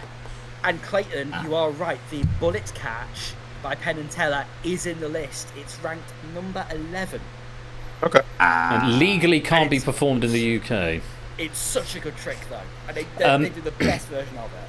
Do you know what's really interesting about that, just to add to that? Because I was obsessed with that show. I recorded it on VHS and I watched it again and again and again and again and again. And yeah, Death Saw was number 1. David Copperfield Flying was number 5 or number 7.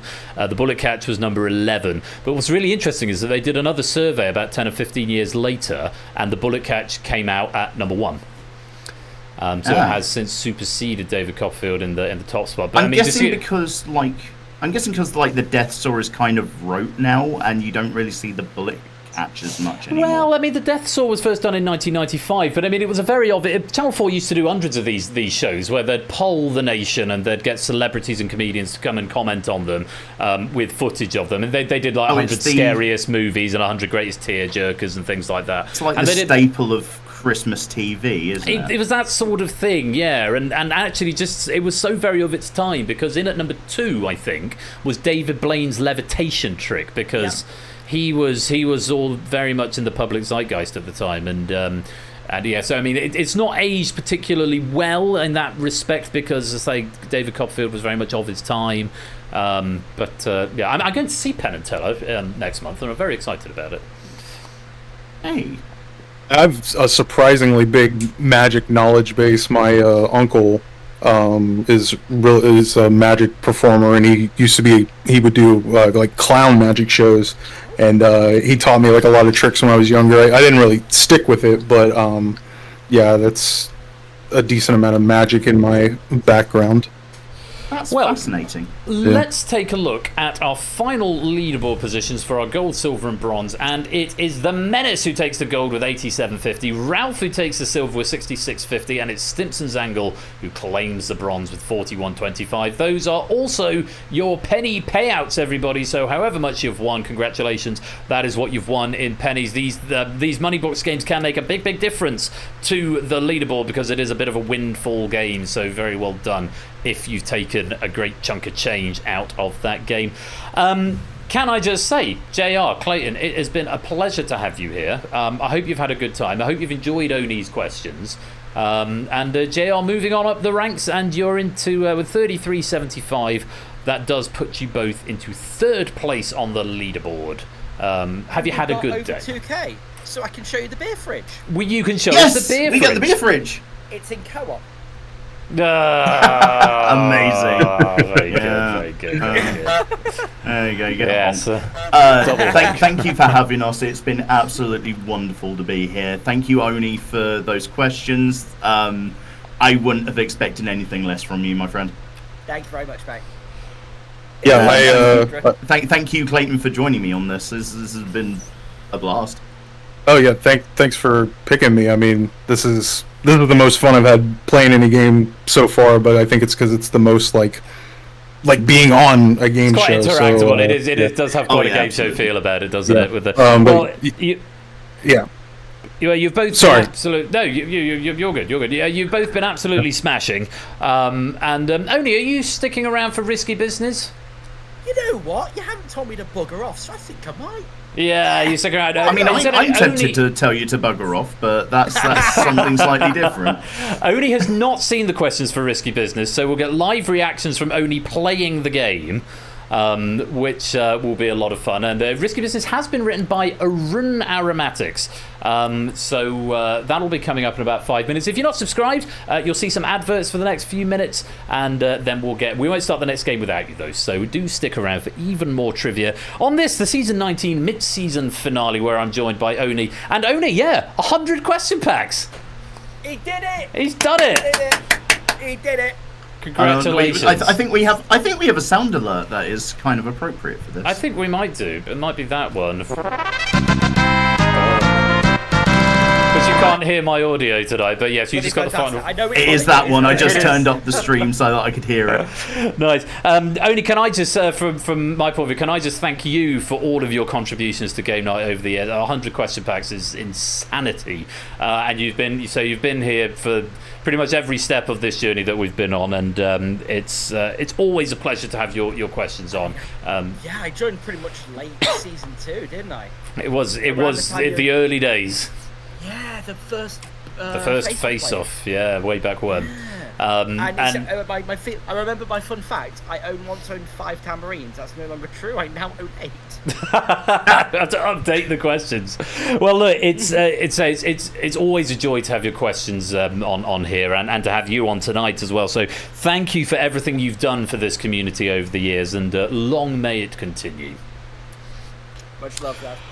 Right, gents, I am going to, with the grace of love, Clayton and JR, I'm going to kick you out of the broadcast studio. I'm then going to deafen so that we can go to an advert, and Oni and I can go and stretch our legs. Encourage everyone else to do the same. Go get some more snacks, some more drinks, go stretch your legs, nip to the loo. We'll be back in about 5 minutes' time with even more quizzes. Risky Business by Arun coming up very shortly. Thank you again to my contestants. Thank you to Oni for joining me and for the questions. Thank you as well to Topper for proofing it. And everyone stick around, because Game Night will continue very, very soon. See you in a minute.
And when we return... Oh, hang on, just before that, we'll just go, Oni does 100 for 128 pennies. When we return, we will be playing Risky Business as written by Arun Aromatics. I do hope that you can stick around for even more quiz this game night. Don't touch that dial. We'll be right back.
What she want? What she want? What she want? What she want? What she want? What she want? What she want? What she want? What she want? What she want? What she want? What she want? What she want? What she want? Shoobity wop me, oobity wop me, oop-a-doo down. Welcome back to the second part of this evening's game night, where it's time for Risky Business. It's been written by Run. I've got Oni here with me still to get live reactions from frustrating quiz questions, possibly. It would be nice though if you come in straight after 100 and come in and take a gold medal in Risky Business. Wouldn't that be nice? I think my first gold medal was from a pack that a room wrote, so the... Okay. Yeah, that'd be fun. That would be poetic, you know, sort of like poetry, you know, they rhyme. To quote a great man. BC, Kirstuken, Toot, all of you welcome to the quiz. Lovely to have you all here. Quick bit of continuity. I mean, there's not much to do, has to be said, actually, because I'm about to go on hiatus just for... really only for one stream, but technically two streams. I'm not here on Saturday because I'm off to the Midlands TM to see my parents and my brother and my niece and possibly some other people as well, and a wonderful time will be had. But it does mean I'm not going to be here on Saturday night.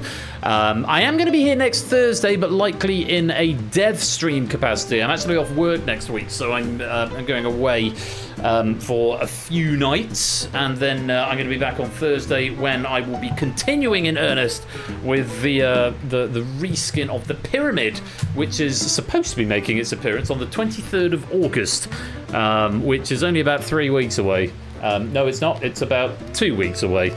So I've got to crack on with that, and I'm not going to have any time until next Thursday to actually continue with that. So yeah, there'll probably be some dev stream next Thursday, and then usual service will resume a week on Saturday, the 16th of August, with Cryptex by Dogfish, Distinction by Jogging, and The Abyss by Simpsons Angle. I do hope you can join me for that. Birthday stream, if just to look ahead, is Saturday the 23rd of August, where we've got Data Leak by Cola, another Risky Business, this one by Proogs, and then the reskin of the Pyramid will be making its first appearance on that stream, and much frivolousness will be had, I'm sure. It's a few days before my birthday this year. My birthday, of course, being on the 26th of August, but yeah, I thought I'll make the Saturday night a bit of a do, and that'll be fun. So yes, in the interim, I know Ash is still on sort of hiatus at the moment, but I think you got a bit of is Wheel After Dark happening this weekend? Do you know, Oni? Probably. I don't know. I feel like I should be better. I should be a better friend, really. Well, JB is streaming Tony Hawk's at the moment. There's a non-zero chance we'll go and raid into him a bit later on. You can suggest your raid messages, by the way. I've got a couple in here. I need to start filtering these out. Welcome to my friend down below. Yeah. And I've just had kebab today, so well, just now on break. So you know, who's really winning? The long and short. Oh, you've just farted. There's a few variants on "you've just farted" coming in, which I kind of like. Mountain lions down the shops. That's quite fun. More buy a snow leopard in IKEA. That's quite a funny one from his nibs here. Dope coin. His nibs. His nibs. Live reactions from frustrating quiz questions. I like that as well from Lubine. So, a few more seconds to come. Have you in? Yes, only 100. There you are. So, going for a go. How are you playing tonight? Go on, go. Touch screen. Done. Yeah. Very nice. People know. We've got 3 countries here. Italy. Oh, hang on. Okay, there is now a 0% chance we're going to raid JB Henry. JB, we literally just said there's a non-zero chance we're going to go raid JB later on, and now there is a 0% chance we're going to raid JB. Thank you for the raid, my dude. How was your stream? I was just about to do some shout-outs for you, actually. Have you got Wheel After Dark this weekend? Because there doesn't appear to be any other quiz on. Go give JB a follow, mate. Thank you for that raid. And Score, welcome to the stream. Lovely to have you here. And welcome, comedy fan JB and Danny Gambit, Destra as well. I believe Simon in JB Marine, Henry. You tattletale. But someone would bash Slagaglia in. Yeah. You do, right, Wheel After Dark with JB. Go give him a follow if you want some quiz in your life this weekend. Over on his side of things with the Dumpster Lounge and all those other fun things that he's got going on. Welcome on in, JB. Just in time for Risky Business if you fancy some quiz. Though if you've got to go do pack down, if you've got to do a raid and run, they're back on. Oh, you're back on again tonight? Excellent. Well, we could maybe tune into you if we're on that side of the time zones. Yeah, that's all cool, mate. No drama there. Well, if anyone else would like to come and play, Universal Controller is available there. And yeah, there's a room code. Big room code. Golden question still floating. Yeah, sorry, you were going to say before we got raided. Italy, Poland, or Czechia. For what? Well, I've got this in my hand, haven't I? USB? It's me. No, it's not loading. Oh, it's a bottle. Oh, right. And now, okay, the context is there. What were the options again? Italy, Poland, or Czechia. I'm going to guess that those are Italy, Poland, Czechia, Peroni, Tiski, and Staropramen. Ooh, 2 out of 3. It's Moretti. Oh, Moretti's. See, I would always buy Beer Moretti rather than Peroni. I'm going to take that as a moral victory because I definitely should have said Beer Moretti. I mean, I tend to do. I'd actually be going more for Beer Moretti nowadays. I think most people, in my experience, I think Peroni trips off the tongue more for people, so I sort of went for. Also in Italian, it literally means foroni. That's true. Well, my favourite Peroni is when they don't do it in like Pizza Express anymore, but the like double malt one that's about 60%, and it's served in like a sort of smaller bottle. Oh yeah, It's a much more.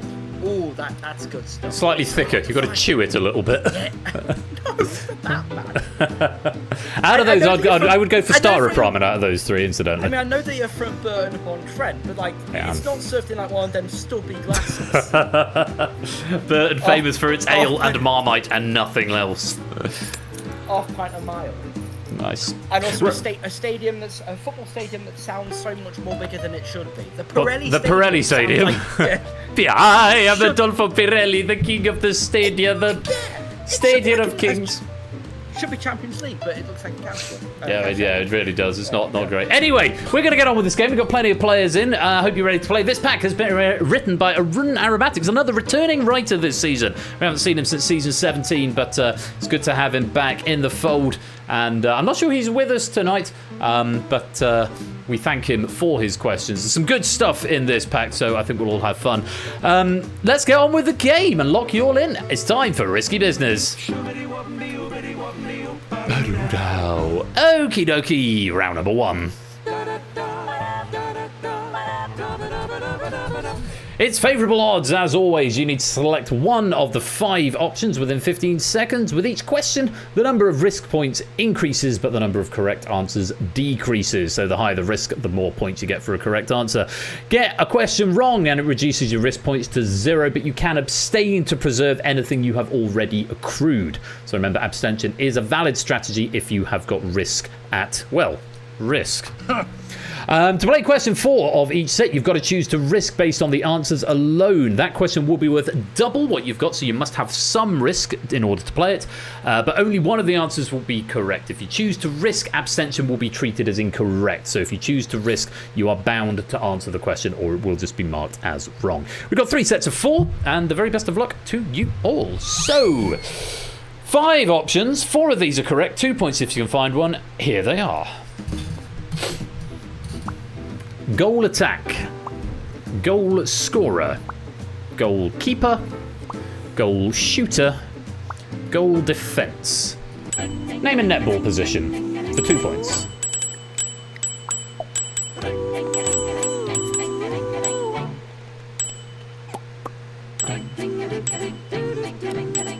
Go on, Solomon, let's have a sea of green. Or not. Goal scorer was the wrong answer there. Do you know what the other 3 are, Rainey? No. My bro was the only boy in my school's netball team, and I didn't really. I was like, okay, cool, fine. I don't really care for sport. I'm here on my computer. The other 3 are wing attack, wing defence, and centre. Oh, wait, okay. Yeah, my sister's a keen netball player, but I never played. We played basketball at school, but apparently it's the reason you're not allowed to leave your zones is because of a misunderstanding of the rules. It was on an episode of QI. The rules were written down and they were incorrectly interpreted. And Sandy Togs, there's a very funny scene in QI where Sandy Togsvig and Holly Walsh discuss how it's a stupid sport. Holly Walsh is all like, all you do for 40 minutes is just stand there with a girl who's much taller than you with her hand in her face like that, and it's so not fair because they're already taller and better at getting off with boys, and it's just stupid. Yeah, that's very funny. Goal scorer was the wrong answer. Everyone who attempted giving me a correct answer. Let's move on to our next question. 5 options, 3 of them are correct. 3 points if you can find one. Here they are. Grand Rapids, El Paso, San Antonio, Corpus Christi, Fort Worth. Name a US city found in Texas. It's not going to be a non-US city found in Texas, is it? unless it was, we're going for, yes, Texas, Poland, maybe. I don't know. There probably are other Texi in the world. Grand Rapids and San Antonio, unfortunately not. Bonus points for you only if you can tell me where Grand Rapids and San Antonio are. Grand Rapids, Michigan, San Antonio, is it California?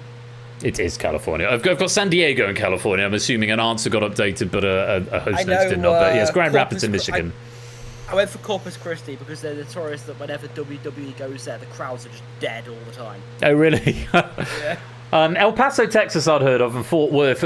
I want to say Fort something is the state capital of somewhere else, but not Texas. You're thinking of Frankfort, I think.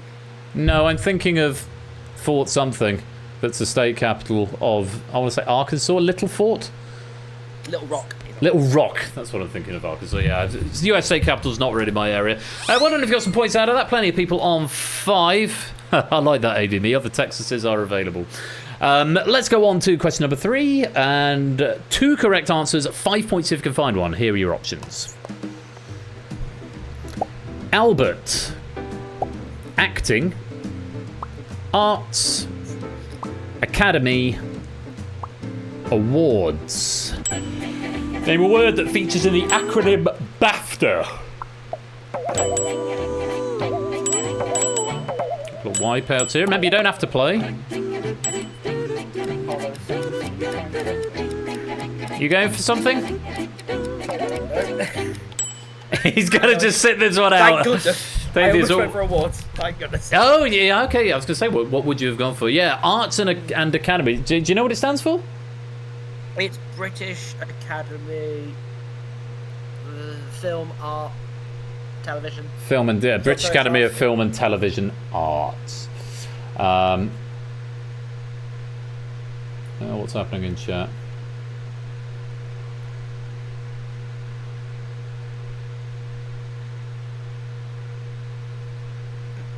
Oh, right, yeah, okay.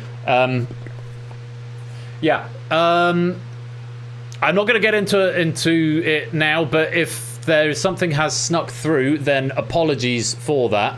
And it's early game. It's small. But yeah, it is early game. I know. I appreciate it's quite frustrating if something has been marked as wrong when it was right. But try and do it try not to do it in chat because it leaves a slightly bad taste. And thank you for bringing it to my attention though. We'll just 1 second. I just need to hold the fort a minute, Oni. Can you just vamp for me for a minute? Hold the fort. Is that which state capital is that? Wait.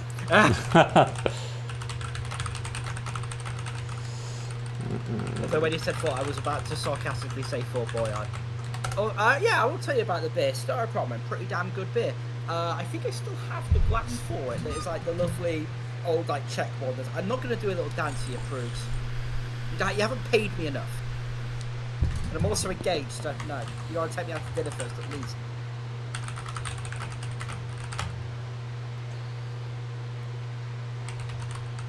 We can see me for a... What do we mean by this?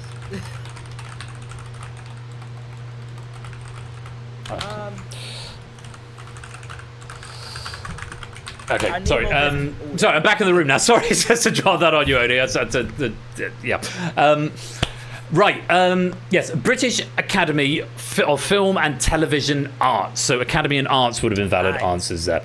Well done if you got some points out of that. Let's go on to our next one. Now, if you've got any risk, you can choose to risk on this question. If you don't have any risk, then you won't be able to. But if you do choose to risk, you are bound by the question. So, Oni, you're gambling with 5 if you want to play. Quite a few of us on 10. Let's take a look at the options. Lieutenant, Private, Sergeant, Officer, Captain, Bank or Risk. I mean, I'm on it's got to make for good TV. I got to risk it. Well, he's going for a cheeky risk. I have a feeling you'll know this, actually, for what it's worth. Set me up for that, mate. Only Ralph, Michael and JR risking 5, Matt and Cola risking 10. Let's take a look at the question. Here we go. Name the word that precedes pigeon in the name of a chart-topping English band. Oh, okay. No, not that one. I could not get it. Michael, need an answer? Not that one, unfortunately. Lieutenant or Lieutenant Pigeon. Hello, another raid. Quizzy Dan, welcome on in with his raiders. A disappointing lack of ham. That's the worst sort of omelette. That sounds like a review you'd leave in the Sainsbury's cafe. You ordered the ham and cheese omelette, and they asked you to leave a review on TripAdvisor. Well, the Sainsbury's omelette had a disappointing lack of ham. Welcome all of y'all to Game Night. Hello Dan, Steven Star, Dark Shocks, Edam Cheese, anyone else who's come in from that raid. We are playing Risky Business right here. You can join in with the Universal Controller right there, or the room go right there. Well, actually, you need both of them if you want to come and play. Quizzy Dan is also a streamer, as you can probably guess, judging by the fact that he's just raided us from his own stream. He sometimes does quiz stuff, does puzzle stuff, does crosswords. He's a generally all-round wholesome good guy, and we're very grateful for his raid. I'm here with Oni tonight because we had his 100th Game Night question pack earlier on. And I am also here. He's also here. Yes, it is quite hard to get created by a non-streamer, it is. I was going somewhere else with the sentence and then it got away from me. Anyway, the answer there was Lieutenant Pigeon. They reached number 1 in the UK singles charts with Moldy Old Dough in the early 1970s. Okay, that sort of makes sense.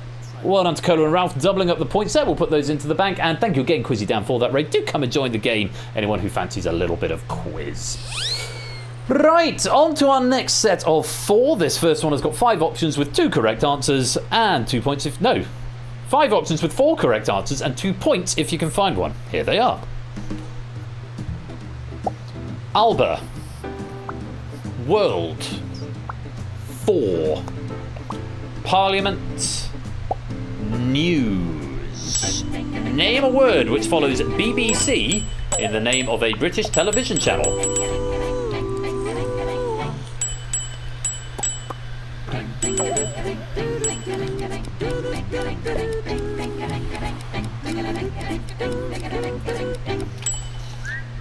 BBC Alba, BBC 4, BBC Parliament, BBC News. Yes, that is a channel as well as a show. I went on to, I've got a smart TV in my bedroom and BBC iPlayer came up the other day. And it tried to show me Season 1, Episode 85 of BBC News. I'm sure we've moved on from Season 1 of the news at this point, but maybe they've only started cataloguing them. They've only done 85 episodes. Got to binge watch the news. Yeah, got to catch up on everything. Yeah, sorry, no spoilers. No spoilers for the news. I think it's Jay Foreman who made that joke when he was. I found out about this first on a fascinating episode of the news, which is wait for the box set. Yeah, wait for it to come to Spotify. BBC World. The ratings aren't doing great. They might replace it with a new host of thing by Stephen Mulhern. Yes, it's every other bloody thing on the telly, doesn't he? Yeah, BBC World is not a channel. It sounds like it'd be a TV show, probably hosted by David Attenborough, but yeah, alas, not a channel. Well done if you got some points out of that one. Let's have another question. Yeah, I think there is a BBC America. That sounds about... Well, because they... Yeah. It sounds about right. Anyway, next question. There are 5 options and 3 correct answers, and there's 3 points if you can find one. Options are... Pippa Evans, Bridget Christie, Rose Matafeo, Josie Long, Jenny Eclair. Name a winner of the main prize at the Edinburgh Comedy Awards. BBC World Service, of course, is radio. No drama for Oni here. A couple of wipeouts, a few abstentions. And there's your answers. Bridget Christie, Rose Matafeo and Jenny Eclair have all won the main prize at the Edinburgh Comedy Awards. Josie Long and Pippa Evans have not. According to Brooks, Pippa Evans is great. She was on Ishi Hack recently. I'm sorry, I haven't a clue. I'm sorry, I haven't a clue. Yes, there we go. Is that the one hosted by Jack D now? Yeah. Yeah, I saw a clip of that the other day. It does look quite funny. I should give it a go sometime. On we go. Next question. Genuinely surprised you haven't watched it, to be honest. I probably have seen bits of it. I've definitely heard a few episodes of Just a Minute, which, I mean, they're all Radio 4, aren't they? So, but no, I tend to listen to Spotify in the car these days. Anyway, 5 options, 2 correct answers. If you want to play, you get 5 points if you find one, but you'll wipe out if you're wrong. Don't have to play, but here's your options.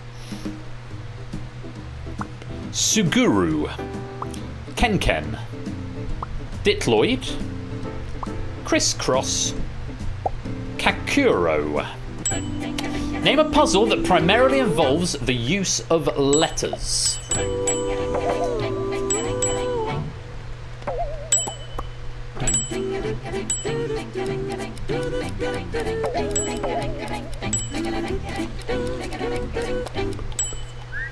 And a few abstentions there. Ditloid and Crisscross the answers. The only one there were 2 I knew were primarily numbers, Kakuro and Ken. Kakuro was like the poor younger brother of Sudoku, I remember.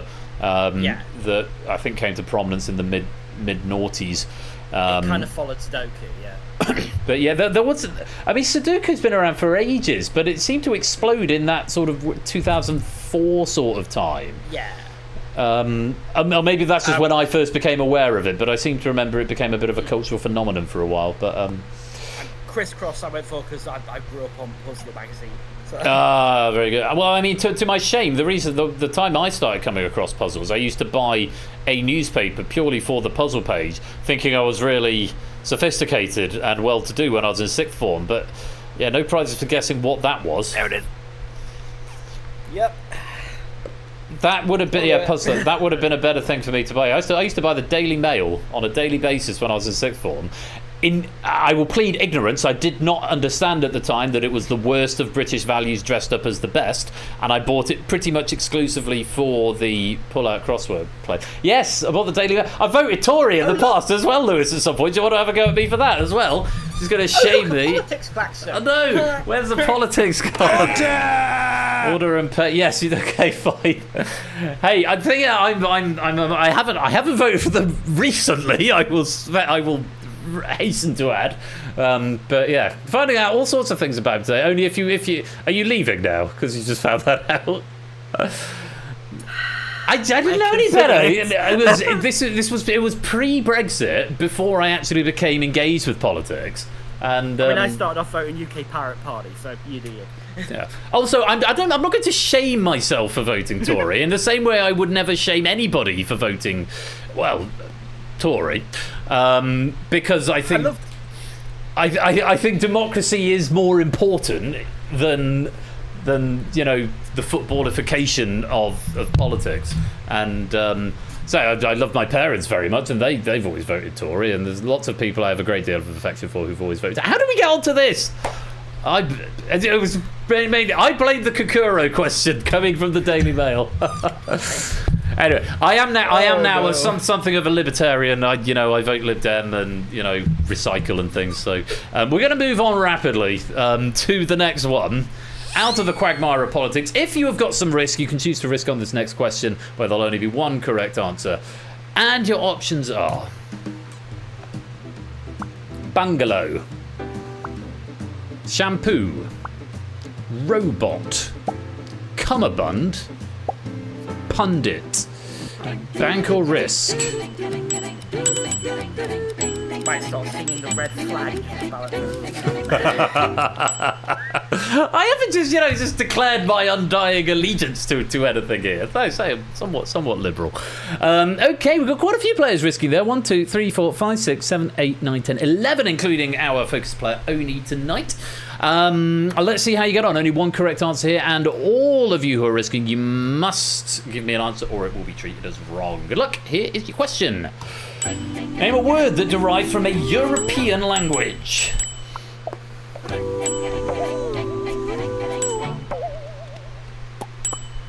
There we go. Proves an Opsy slipping up on that. Everyone else finding the correct answer. Which was, of course, robot. Do you know which language it was, Oni? Czech. It was indeed. Yes, you're armed with the right idea. Yes, robot comes from Czech. Is it sort of same derivation as... I want to say it's something to do with sabotage or saboteurs. It's forced labour. There we go. I'm mixing it up with clogs or the sabo, which is obviously French derivation. Different episodes of QI. Yeah, the other ones are the other ones are Hindi, Sanskrit, and bungalow. Bungalows. Sorry, so I just bought a bungalow. So yeah, so that and of course Brian Batonde would like to buy a bungalow. But yes, Sanskrit and Hindi, I think, are where the other ones come from. Very well done. Robot derives from Czech, doubling your points if you got that. Let's pop them into the bank and go to our last set of 4 for this round. Colo, Pyro, Ralph, and Shapes, all with a lead of 30 at the moment. Let's see how we get on with these. 5 options, 4 correct answers, 2 points if you can find one. Welcome to the game, Kegler Coach. Let's take a look. Esther Duflo, Richard Thaler, Gary Becker, Kenneth Arrow, Adam Smith. Name a Nobel Prize winning economist.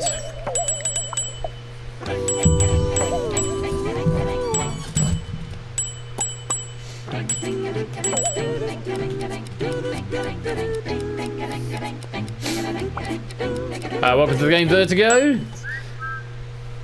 Wrong answer was Adam Smith, who's the only economist on that list that I've heard of, and that's only by dint of the fact that he's on the back of some British money. I won't say which in case... okay, only will say which in case there's a question on it later on. Because when I started working in CEX, it was when they did the changeover, and I remember the sign saying it because it was Edward Elgar before. Yes, it was. They did the whole thing of, don't have this guy, don't accept from this guy, his name is Edward Elgar and we hate him now. Pick the guy with the big nose here.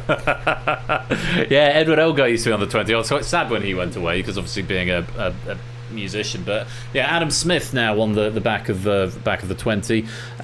Fiver. No, let's not go through because I'm not going to say anymore because there is definitely a money question later on, so I'm not going to say anymore because I'll end up giving away an answer. Esther Duflo, Richard Thaler, Gary Becker, and Kenneth Arrow, all the correct answers there. Let's take another one. 5 options, 3 correct, 3 points if you can find one. The options are Barbora Krejcikova, Naomi Osaka, Victoria Azarenka, Simona Halep, or Emma Raducanu. Name a tennis player that has been world #1. I have a square on mine. You probably have a square on your device for the first one. It's written, it's just an error.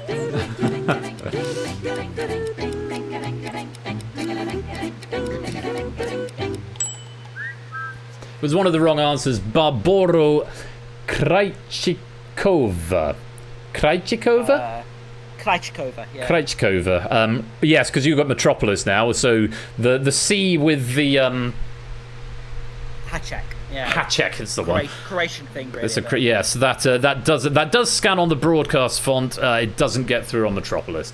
But yes, no, she's not been #1. Neither has Emma Raducanu. Emma Raducanu did win the US Open a few years back, but has not been world #1. None of those are currently world #1. I believe that's the one who lost in the semis at Wimbledon. Shapes, who's the world #1? Krejcikova, thank you. Barbora Krejcikova. What's her name? Current world #1. Oh, Sabalenka. Sabalenka. Yeah, That's the one. Is she still number one? I think she probably is still number one.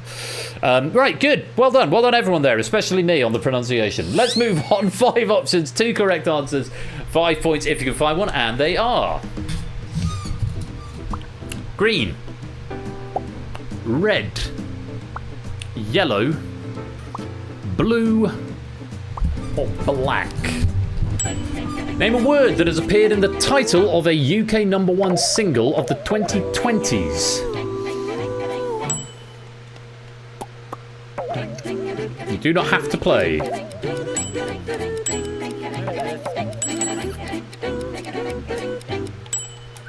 Red and blue are your answers. Did you go for that one, Oni?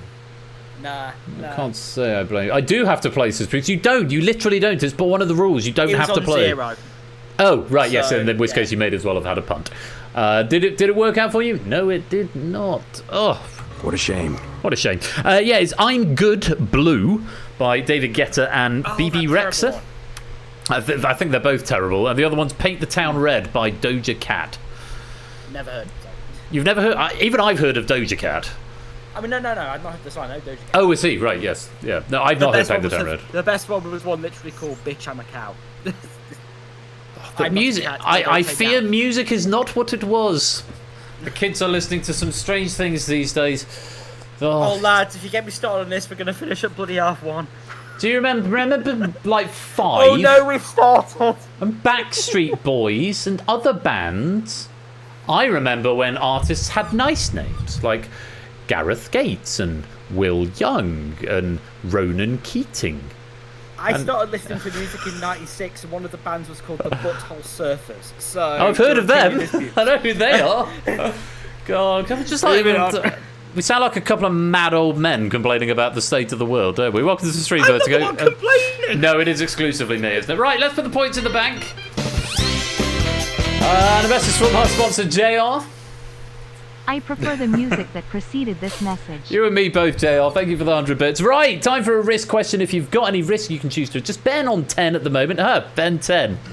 Nice. If you've got any risk, you can choose to risk it. But remember, if you do choose to risk, you are bound to answer the question. Let's take a look at your options, which are Birmingham, Leeds, Glasgow, Nottingham Trent, Sheffield Hallam. Bank or risk? Maxio, welcome to the game.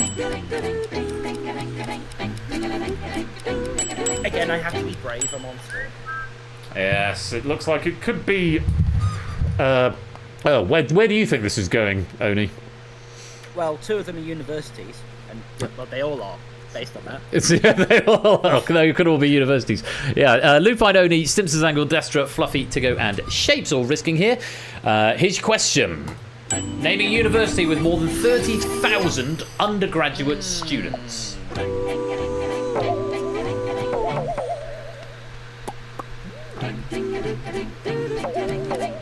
Ooh. A wipeout, full wipeout there. Birmingham, Leeds, Birmingham, Glasgow, Leeds were the answers went for by the players. It was actually Nottingham Trent, which is, I believe, a former polytechnic that has since been converted. It's one of the there's 2 universities in Nottingham. There's Nottingham and Nottingham Trent, much the same way there's 2 at Sheffield and Sheffield Hallam as well. There's Uni of Nottingham, the one I went to, and the other one. Oh, were you a graduate of University of Nottingham? Yes, and now school's going to kill me because he works at Trent. I think I teach half of the school teachers actually. I didn't know you taught at Trent school, but well, there we go. Yeah, I came down to. I moved away from this area of the world to go to university. Ended up at the University of Chichester, where I've still not managed to leave yet. Quite. They've just called me back to do. They've just called me back to do the freshers quiz on the first freshers quiz of the year in September, so it's like still clinging on to my uni days. But yeah, Nottingham Trent is the correct answer, so very well done if you got that. Let's put the points. Oh well, actually no one got that, so end of round. And be worse, could be Montfort, Leicester. That's the other one that's got a half to it. Was that bottom of the Times guide for a while? I used to go to conventions where they were all held on those grounds. It is rough as arseholes. Rough as arseholes, that's a good expression. Well, what's not rough as arseholes is the scores. So certainly Colas, because he's got the lead with 35. Pyro, Ralph and Shapes are in second with 30. And Ben and Woollyback currently in third with 25 apiece. Very well done to everyone who got some points out of that round. But there's more points to go as we move on to round number 2.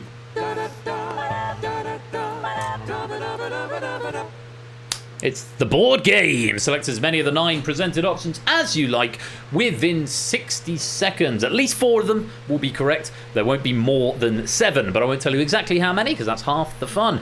For everyone you get right, I'll give you 5 points. However, if you give me even 1 wrong answer out of the available 9, you will get nothing for the board. 3 boards in the round. 2 points to remember. First of all, you must press the submit button before the time runs out. If you just leave them blank, it won't just take them. You must press submit. But also worth bearing in mind that you have got a full 60 seconds, and once you've submitted, you can't undo. You can't take it back. So use that time effectively, but make sure you do hit submit before the end. So, on to our first board, and your options are Lungo, Contorni, Americano, Macchiato, London Fog, Red Eye, Galois, Ristretto, Affumicato.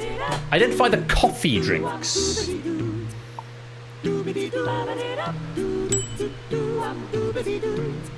So waste no time. First to get an answer in. Remember, at least 4 of those are correct. You don't have to bid 4. You can bid just 1 if you like, if you think there's only 1 that you definitely know. 4, at least 4 of them are right. Not more than 7. Oni's gone for 4. There's one that I'm properly on the fence, and I think that if it's wrong, it's really mean. I'm not gone for it. Matt's gone for 5. The Curious Shit has gone for 7. That's the high bid so far. Get on the Curious Shit. And unfortunately, he was wrong, as was Michael, as was Kegler, everyone else banking some points there. What was the one you were in 2 minds about? So I was thinking Red Eye, because I know that Red Eye gravy is a thing that has coffee in, and that's normally served in like southern US. So I thought it would be that'd be like a sort of wrong answer like that. No, Red Eye coffee is a beverage made by adding a shot of espresso to a cup of drip coffee. Known for its high caffeine content, providing a strong boost of energy, and the name is often linked to red-eye flights, which are overnight flights that can leave travellers feeling tired.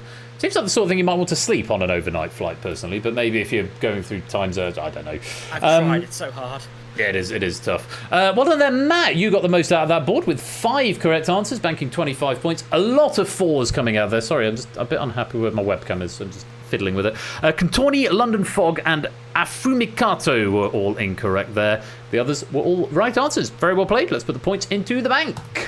I think London Fog's a cocktail with gin in, but don't quote me on that because I hate gin. Let's look up the wrong answers. London Fog, it is a drink. But it's also a bar, apparently. A tea latte made with Earl Grey tea, steamed milk, and a sweetener, usually vanilla syrup. Contorni is Italian side dishes, typically served alongside the main course. And affumicato, I want to say it's a pasta dish. Or a salmon dish. Yes, salmon and smoked stuff. Fish. It's a food anyway. Good, well done. Well done if you got some points out of that. Ralph and Shapes now with the lead, 50 points apiece. Let's go on to our next question, and your options are 1970, 1935, 1950, 1945, 1975, 1965, 1960, 1940, 1955. Identify the years in which there was a UK general election.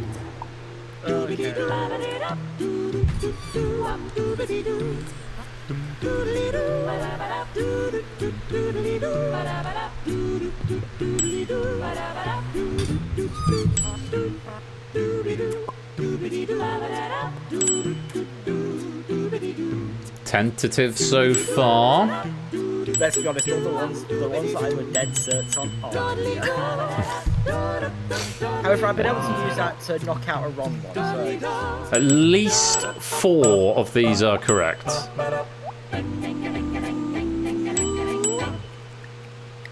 I think I'm confident with 3.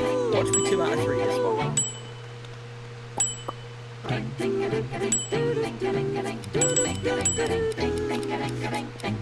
Okay, Ben Simpson's angle.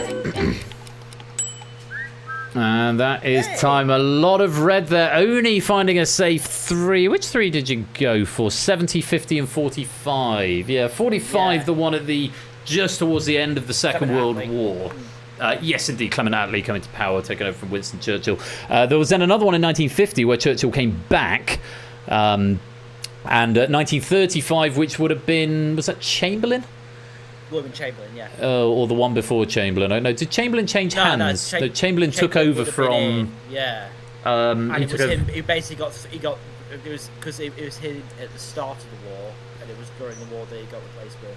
That's right. And then yes, Churchill came in about 1940, but there wasn't an election. 1970 was that Wilson, I think, Harold Wilson. That sounds right, about right. I don't know. It couldn't have been 75 because there were 2 elections in 74. Yes, that was the one with Jeremy Thorpe was involved in 74. And then Callaghan was in. Callaghan was 77. Was he 74? Because Thatcher was 79. Yeah, he was. So Callaghan. Heath. It was Ted Heath, Harold Wilson. It was Ted Heath who won in 1970, defeating Harold Wilson. And then, February 74, which was Wilson, Heath, and Jeremy Thorpe. And then there was another one in 74, which was just Wilson and Heath. And then Callaghan took over, and then, Thatcher comes to power in 1979. Good, there we go. Brief history of the UK for you all. Well done if you got some points out of that. Michael finding all 5 of them, very well done. Ben and Kegler finding 4. Let's put the points into the bank. And one more board for you all. They're every 4 or 5 years, Silent Marine. At the moment, there must be one every 5 years. Unfortunately, the British government seems to be made out of popsicle sticks, so it's sort of... Yeah, because we have no written constitution, so the Fixed Term Parliaments Act that was Cameron's administration, I think, meant that you had to have one every 5 years. And then that was repealed, but now if a general election isn't called by 5 years after the previous one, Parliament automatically dissolves. So one has always been called. Most recent one, of course, was last year, which Rishi Sunak the Wet, called it in the pissing rain for Independence Day and lost quite spectacularly. To the sound of D-Ream. To the sound of D-Ream, absolutely. Anyway, moving on from happier times in British politics, let's go on to our third board, and your options are... Slaughterhouse, Kurt Vonnegut. Fahrenheit, Ray Bradbury. The House of the Gables, Nathaniel Hawthorne. The Steps, John Buchan. Catch, Joseph Heller. A Space Odyssey, Arthur C. Clarke. Years of Solitude, Gabriel Garcia Marquez. Around the World in Days, Jules Verne. And Splendid Sons, Khalid Hosseini. I need you to identify the novels that are missing an even number from their title. An even number. At least 4 of those are correct.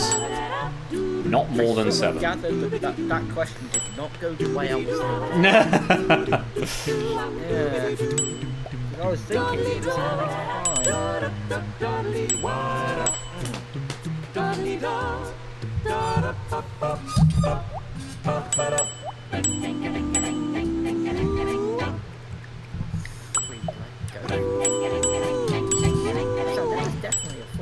Last few seconds. How many have you gone for? You've gone for 4, only. Yeah. There's a couple that I'm not quite good at. There were only 4 up there. Well played, Ben, Oni Shapes, Cola, Michael Fluffy, the Curious Shit, Clayton, Matt, and Prugs finding all 4 of them. Yes. So say it with me, Oni. Joseph Heller, catch. 22. Very good. Gabriel Garcia Marquez, Years of Solitude. 100? I think it is. I was hoping you knew that because I don't think... yes, 100 Years of Solitude is the answer. Jules Verne? 80 Days. Around the World in 80 Days. And Khalid Hosseini. This is the one that I reasoned out because I knew there had to be at least 4, and there was only 3 I definitely knew. So. I can say it's 1,000 Splendid Suns. 1,000 Splendid Suns. The other one's Kurt Vonnegut. Slaughterhouse 5. 5. Ray Bradbury. I've got to actually have a look at the screen. 451. Fahrenheit 451. Nathaniel Hawthorne, The House of. This was the one that I was between Splendid Suns on, so I don't know. 7. 5? Oh, 7. House of the Seven Gables. John Buchan, the 39 Steps, and Arthur C. Clarke's. And 2001. 2001, A Space Odyssey. So those are all the odd-numbered ones and the even ones underneath. Very well done. If you got some points out of that, let's pop them into the bank and check out the scores at the end of round 2. Oh, look at this.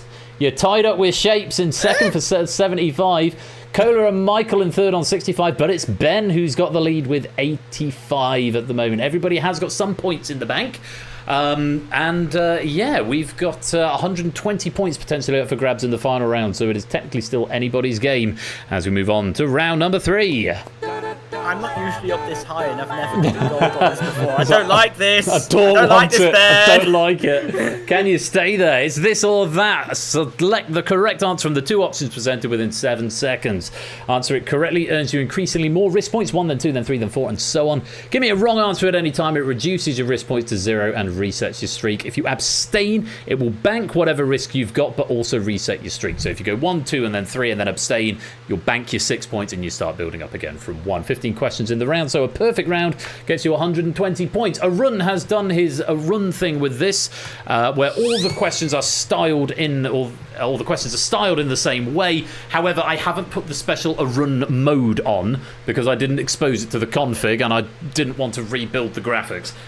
So I will be updating the template. So the questions will all have the same form, but yeah, you just need to keep an eye on where the answers are. Or rather, the answers will all have the same form. You'll see what I mean in a minute, but they won't always be in the same place like they normally are. Good, hopefully that all makes sense. Good luck to you all. Question number 1, this or that options are: a chemical commonly found in fire extinguishers, not a chemical commonly found in fire extinguishers, oxygen gas. 15's gone, nice. It's not a chemical commonly found in fire extinguishers. No, we don't get oxygen gas in fire extinguishers. CO2, indeed.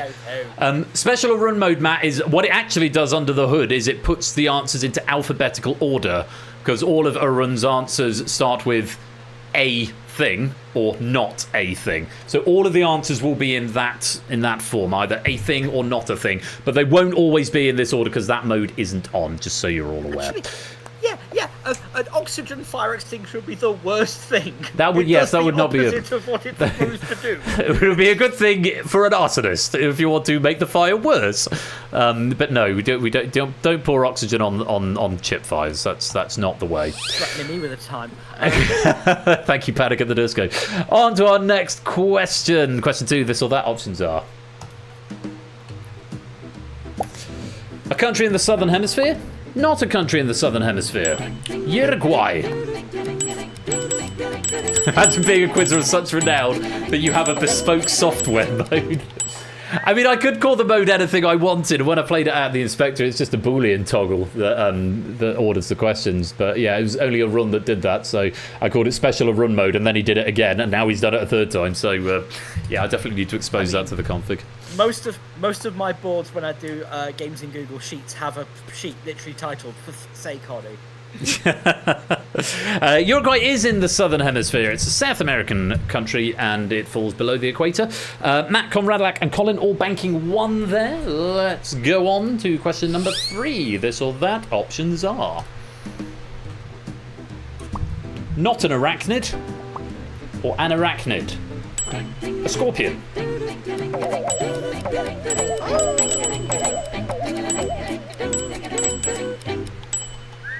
That's an arachnid. It is indeed an arachnid. Make sure you get your answers in because that clock goes very, very quickly. Yes, it's an arachnid because presumably it's got 8 legs. Is that what an arachnid is? That's what an arachnid. Yeah. Thought they had 6. No. It's got a big leg at the back.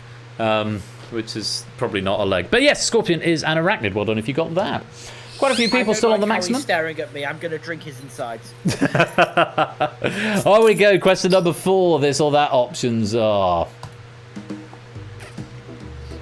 Not a root vegetable or a root vegetable? Celeriac.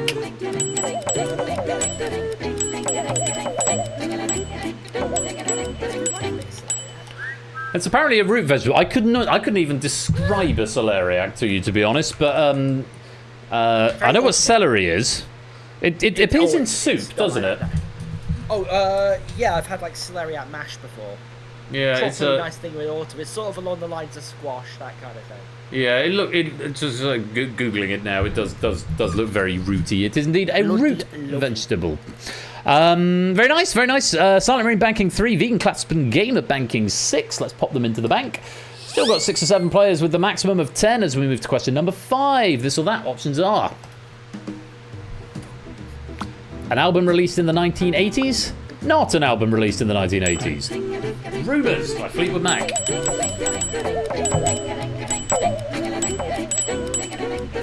You're not wasting any time there. Do you know when it was released? Pop the year on this. 1977. Very good. 1977 is when Rumours was released by Fleetwood Mac. Ben banking 10, as is Fluffy Bunny. They're both banking 10. We've got Tigo, Pyro, Ralph, Cola, and Shapes with the maximum risk after 5 questions, 15. Let's see if they can keep that up as we put the points into the bank. And after 5 questions, Ben has the lead. Shapes is in second. Oni is in tied in second. Fluffy Bunny now in third. But of course, Shapes with quite a lot of risk still behind. So that's only half the story. As we move on to question number 6, this or that options are: not a cocktail that contains gin. A cocktail that contains gin. Singapore Sling.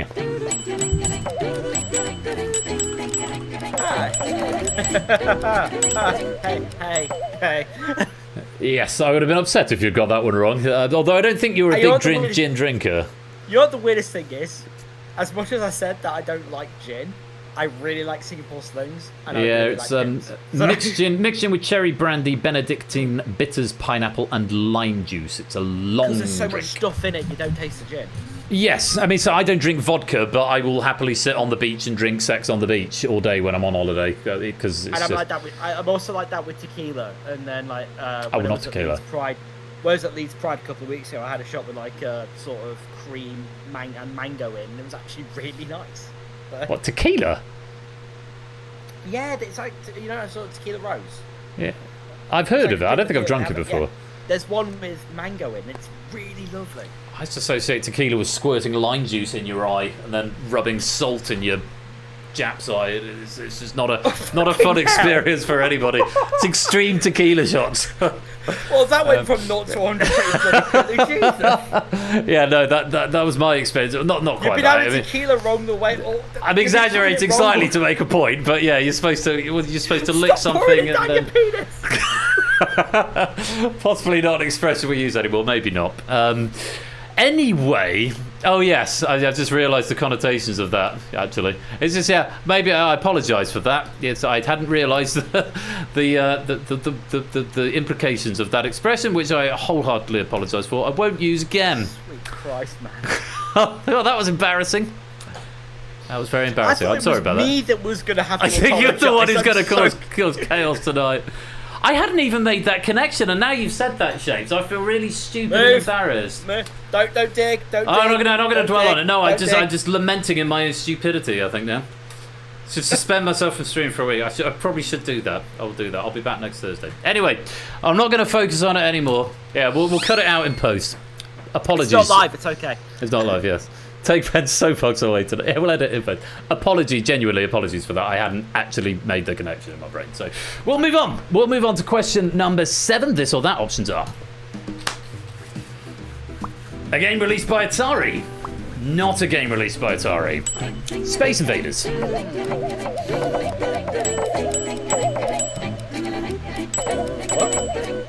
No, I'm afraid not. Wow. Okay. It was not released by Atari. It was released by... it's bloody Taito, isn't it? Taito, yes indeed. 1978 Taito. And the boings were helpful there, says ABV. Conrad banking 6. We've got some lost debugs. Cola and Pyro both losing 21 on that question. Only debugs losses for greater than 10. So that is going to be painful. Shape still with the maximum risk of 28.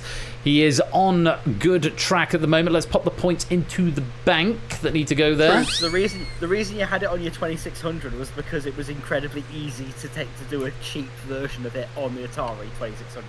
Yeah, Space Invaders came around because the reason that the game works where they get faster was because of a bug. Or because the processor it didn't have enough power to render the thing, so it got... Oh, no, when there were more of them... That was it. The more there were, it couldn't render them, so they were slower, and the more stuff got taken away from the screen, the faster they could render, which is why they got faster as they went down. The one thing I know about Space Invaders. I mean, the thing is, so many of these things, you could a guy in sixth form could make him in these days in an hour. So it's all sort of designed by accident, isn't it? Yes, because of the clock speed of the processor, it moves one at a time. They have to take turns when there are more. Indeed so. Kegler Coach, Solar Recipe, and welcome both of you to the stream. As we go to our next question, this or that options are... An event of the modern pentathlon, not an event of the modern pentathlon. Swimming.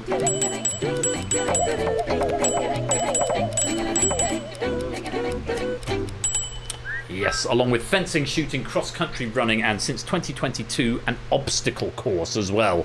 Very modern. I think, yeah, it's going to be in the 2028 Olympics, because it used to be horse riding, and then during the Tokyo Olympics, one of the trainers, I think, punched one of the horses because it wasn't performing. Oh, really? Yeah. Because the original idea of the modern pentathlon is Baron Kubertan saying it's the 5 skills that any modern man must know, and one of them was riding an untrained horse. So it was basically you didn't get to choose your horse beforehand. Oh, you just got given one. Yeah. Yeah, that doesn't sound like it could possibly go wrong anywhere. Yeah, and then someone punched the horse, and now we have Ninja Warrior, which is. I think you should have a postmodern pentathlon where you've got like laser tag, laser tag, and I don't know what other athletic things do people do these. Skydiving. That's maybe. Anyway, yeah, fencing, shooting, cross-country running, an obstacle course, and swimming. Nothing to report there. We're either right or wrong. Shapes on 36. It's a good score. Let's move on to the next question. This or that options are... A person who currently appears on a Bank of England banknote. Not a person who currently appears on a Bank of England banknote. Alan Turing.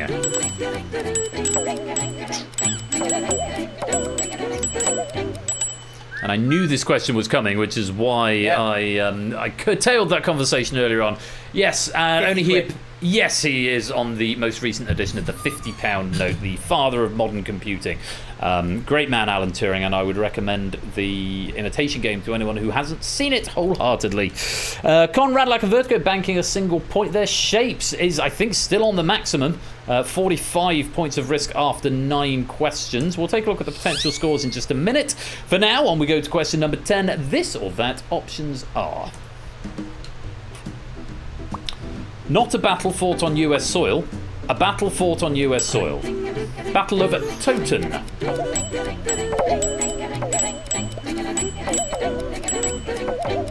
And he's got the... Shapes is calling it quits there. And he's sticking 45 points into the bank. AB Me sticking 15 in.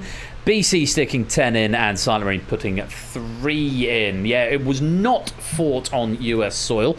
Did you know that, Oni, or was that an educated guess? No, I just figured it sounded like something in like a comedy show from the 70s. During the War of the Roses near Toten in North Yorkshire. So a little bit closer to home. It was I just thought it'd be fought in like a car park outside the motorway services or something. the Battle of Toten Services.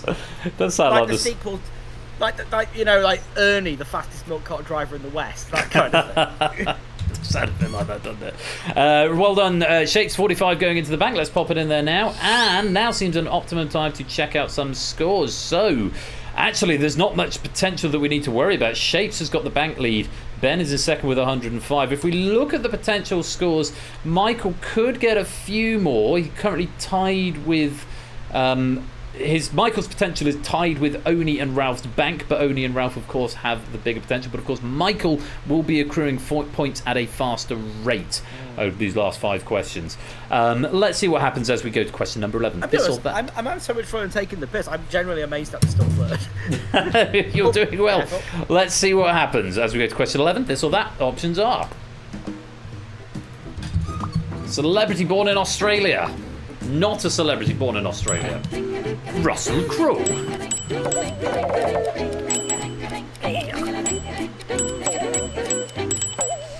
I'm afraid he was not. Do you know where he was born? There is a song from South Park about it. Born in New Zealand in '64. Born in Wellington, New Zealand in 1964. Very good indeed. Yes, Russell Crowe is not a straight... Right. He likes films, but he loves one thing more: fighting round the world. I'm just going to check and see if he is Australian now, if he's got citizenship or something. But no, he is New Zealandish, New Zealish. I don't know. How do you say it? Like you say, he is a New Zealander in the same way that New Zealander. Kiwi. Just go Kiwi. Kiwi works. There must be is it New Zealish? I don't know. There must be a conjugation for that. Anyway, early 1800s British. A New Zealand, probably New Zealand, probably. Anyway, moving on from that, Dexter, will you get down? You are the neediest dog. That was him making the noise. Yeah, he's thumping his tail against the PC. Okay, fine. Up you come. Come and see Uncle Oni. There you go. I don't like that. No? I don't like that. That's a bit weird. You just headbutted me with your head. Right, you can Also, sit there nicely.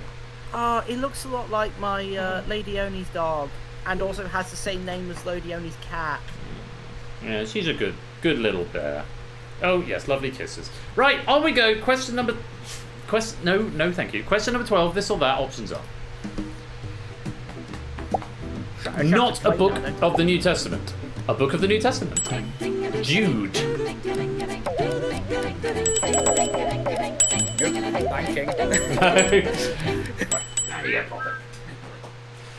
It is a book of the New Testament. It's one of the epistles of Paul, or is it one of the ones that is actually written by Jude? Jude, New Testament book. Thought I knew my Bible well. No, it is from Jude, rather, because there's a few from Paul to various people, and then there's Jude and Titus and Timothy and James and Peter and a few others as well. But yes, it is a book of the New Testament, one of the epistles. Is that where he took a sad song and made it better? He did. He took a sad song and made it better. It's riveting stuff. Jude, a servant of Jesus Christ and a brother of James, to those who have been called, who are loved, etc., etc., etc. So yes, it all starts in much the same way as the other epistles do. It's good that my mum's here for me talking about the Beatles, because if she heard you call them overrated, she'd fucking have you. I'd have said a word. Never said a word. Do I want to? No, I'm not going to say. I'm going to move on. I'm going to put the points in the bank. Lupine banking 6, Shapes banking 1, Oni banking 10, Cola losing 10 on that question. Let's put the points into the bank. And is Shapes has got the Ben seems to have calculated that Shapes may have the gold now. It may be insurmountable. Michael can get 28, 35, 40. I don't think he can get Shapes. So it looks like it's a safe goal for Shapes. But Michael could be a wild card here. 110. There's a potential. Michael currently potentially in third, still with 3 questions to go. So let's see what happens though, because he may get one wrong as we go to question number 13. This or that. Options are: I should probably try to. Not a platonic solid. A platonic solid. Tetrahedron.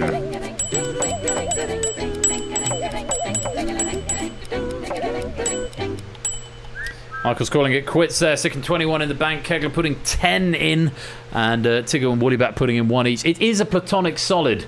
One with this came up. This has come up a lot this season, actually. Platonic solids. I've seen it 4 or 5 times this season, along with the D&D dice that aren't D10s are all the tetrahedron D4, isn't it? 4 sides. Yes, that sounds about right. Is it, JR is the expert here, and apparently it's a D8. D8's not octahedron. The tetrahedron is triangle-based pyramid. I defer to superior knowledge on this one. Let's put the points into the bank, which is 2 questions to go. Michael is in 3rd. Oni, could you catch? You could get up to 6. You could definitely overtake. It depends how Michael gets on with these last 3. I'm tied with him currently at the moment, but if you both get the last 2 questions right, you would get up to 6. Michael would get up to 3. So you could get 91 and he would be 89. Pure as shit on 65. Bank of 6. Could get up to 15, which would take them up to 80. All right, fine. So, race is on for 3rd, a little bit between Michael and Oni here. Ben looks like a fairly comfortable silver, but let's see what this brings with the next question, question 14. This or that options are... I don't want to beat an EV, but sometimes you have to. Not a film set during the Vietnam War, or a film set during the Vietnam War. MASH. Oh, he's gone wrong. No. However... Michael also went wrong on that one, so it is not necessarily over yet. It is not set during the Vietnam War. It is set during the Korean War. The Korean War. Yeah, 1970 that film came out. So let's reorder the board. Matt banking 3 there. So you could tie for the bronze if Michael gets this wrong and you get this right. I get to share the prize with an EV. That would be very fun, wouldn't it? I would like that. I would quite like it. Here we go. Question number 15 of 15. This or that options are... A city in Germany. Not a city in Germany. Basel. Oh, Michael! Bruh, mate. It's in Switzerland. JR banking 21, Silent Marine banking 6, and Flyboy banking 1. It is not in Germany. And at the end of the game, let's put the final points in the bank and check out the scores. Actually, fair play if you're a Eurovision fan, because it was this year's host city. There was indeed. Michael pips Oni to the bronze with 87 points. Ben takes the silver with 120, but it's a thumpingly good gold medal for Shaked with 127 points. Very well done indeed. We will, of course, convert all those points into pennies and add them to your banks. GG's, everyone, and thank you very much, Arun, for a lovely question pack there as well. And as well to... oh, no, it was me who proofed it, wasn't it? Yeah, so thank you to me for proofing it. And apologies for that one that slipped through. And again, apologies for the... thing that I said that I won't be saying again. I'm genuinely amazed that I made it to 11 o'clock for me to first say the word fuck.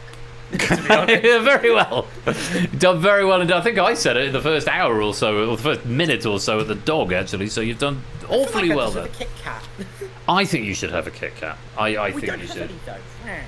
Oh, I've got some. I've got some Kit Kat chunkies in the kitchen. But that was it. Yes, it was fuck off Dexter. He was being a nuisance, wasn't he? Right, I'm going to roll the credits and then I'll wrap up the mid-season finale on one of the cams in a minute. I'll say cheerio to Oni there as well, and I will see you on the other side of the credits. Thank you all for playing. Thank you to Arun. You've been playing Risky Business. I will see you after the credits. Shoobity whoopity whoopity whoopity whoop. Whoop shawam. Whoop shawari whoop. Whoop shawam. Whoop shawari whoop. Whoop shawam. Whoop shawari whoop. Whoop shawam. Whoop shawari whoop. Whoop shawam. Whoop shawari whoop. Whoop shawam. Whoop shawari whoop. Whoop shawam. Whoop shawari whoop. Shoobity whoopity whoopity whoopity whoop. Whoop shawam. Whoop shawari whoop. Whoop shawam. Whoop shawari whoop. Whoop shawam. Whoop shawari whoop. Whoop shawam. Whoop shawari whoop. Whoop shawam. Whoop shawari whoop. Whoop shawam. Whoop shawari whoop. Whoop shawam. Whoop shawam. Shoobity whoopity whoopity whoopity whoop. Now.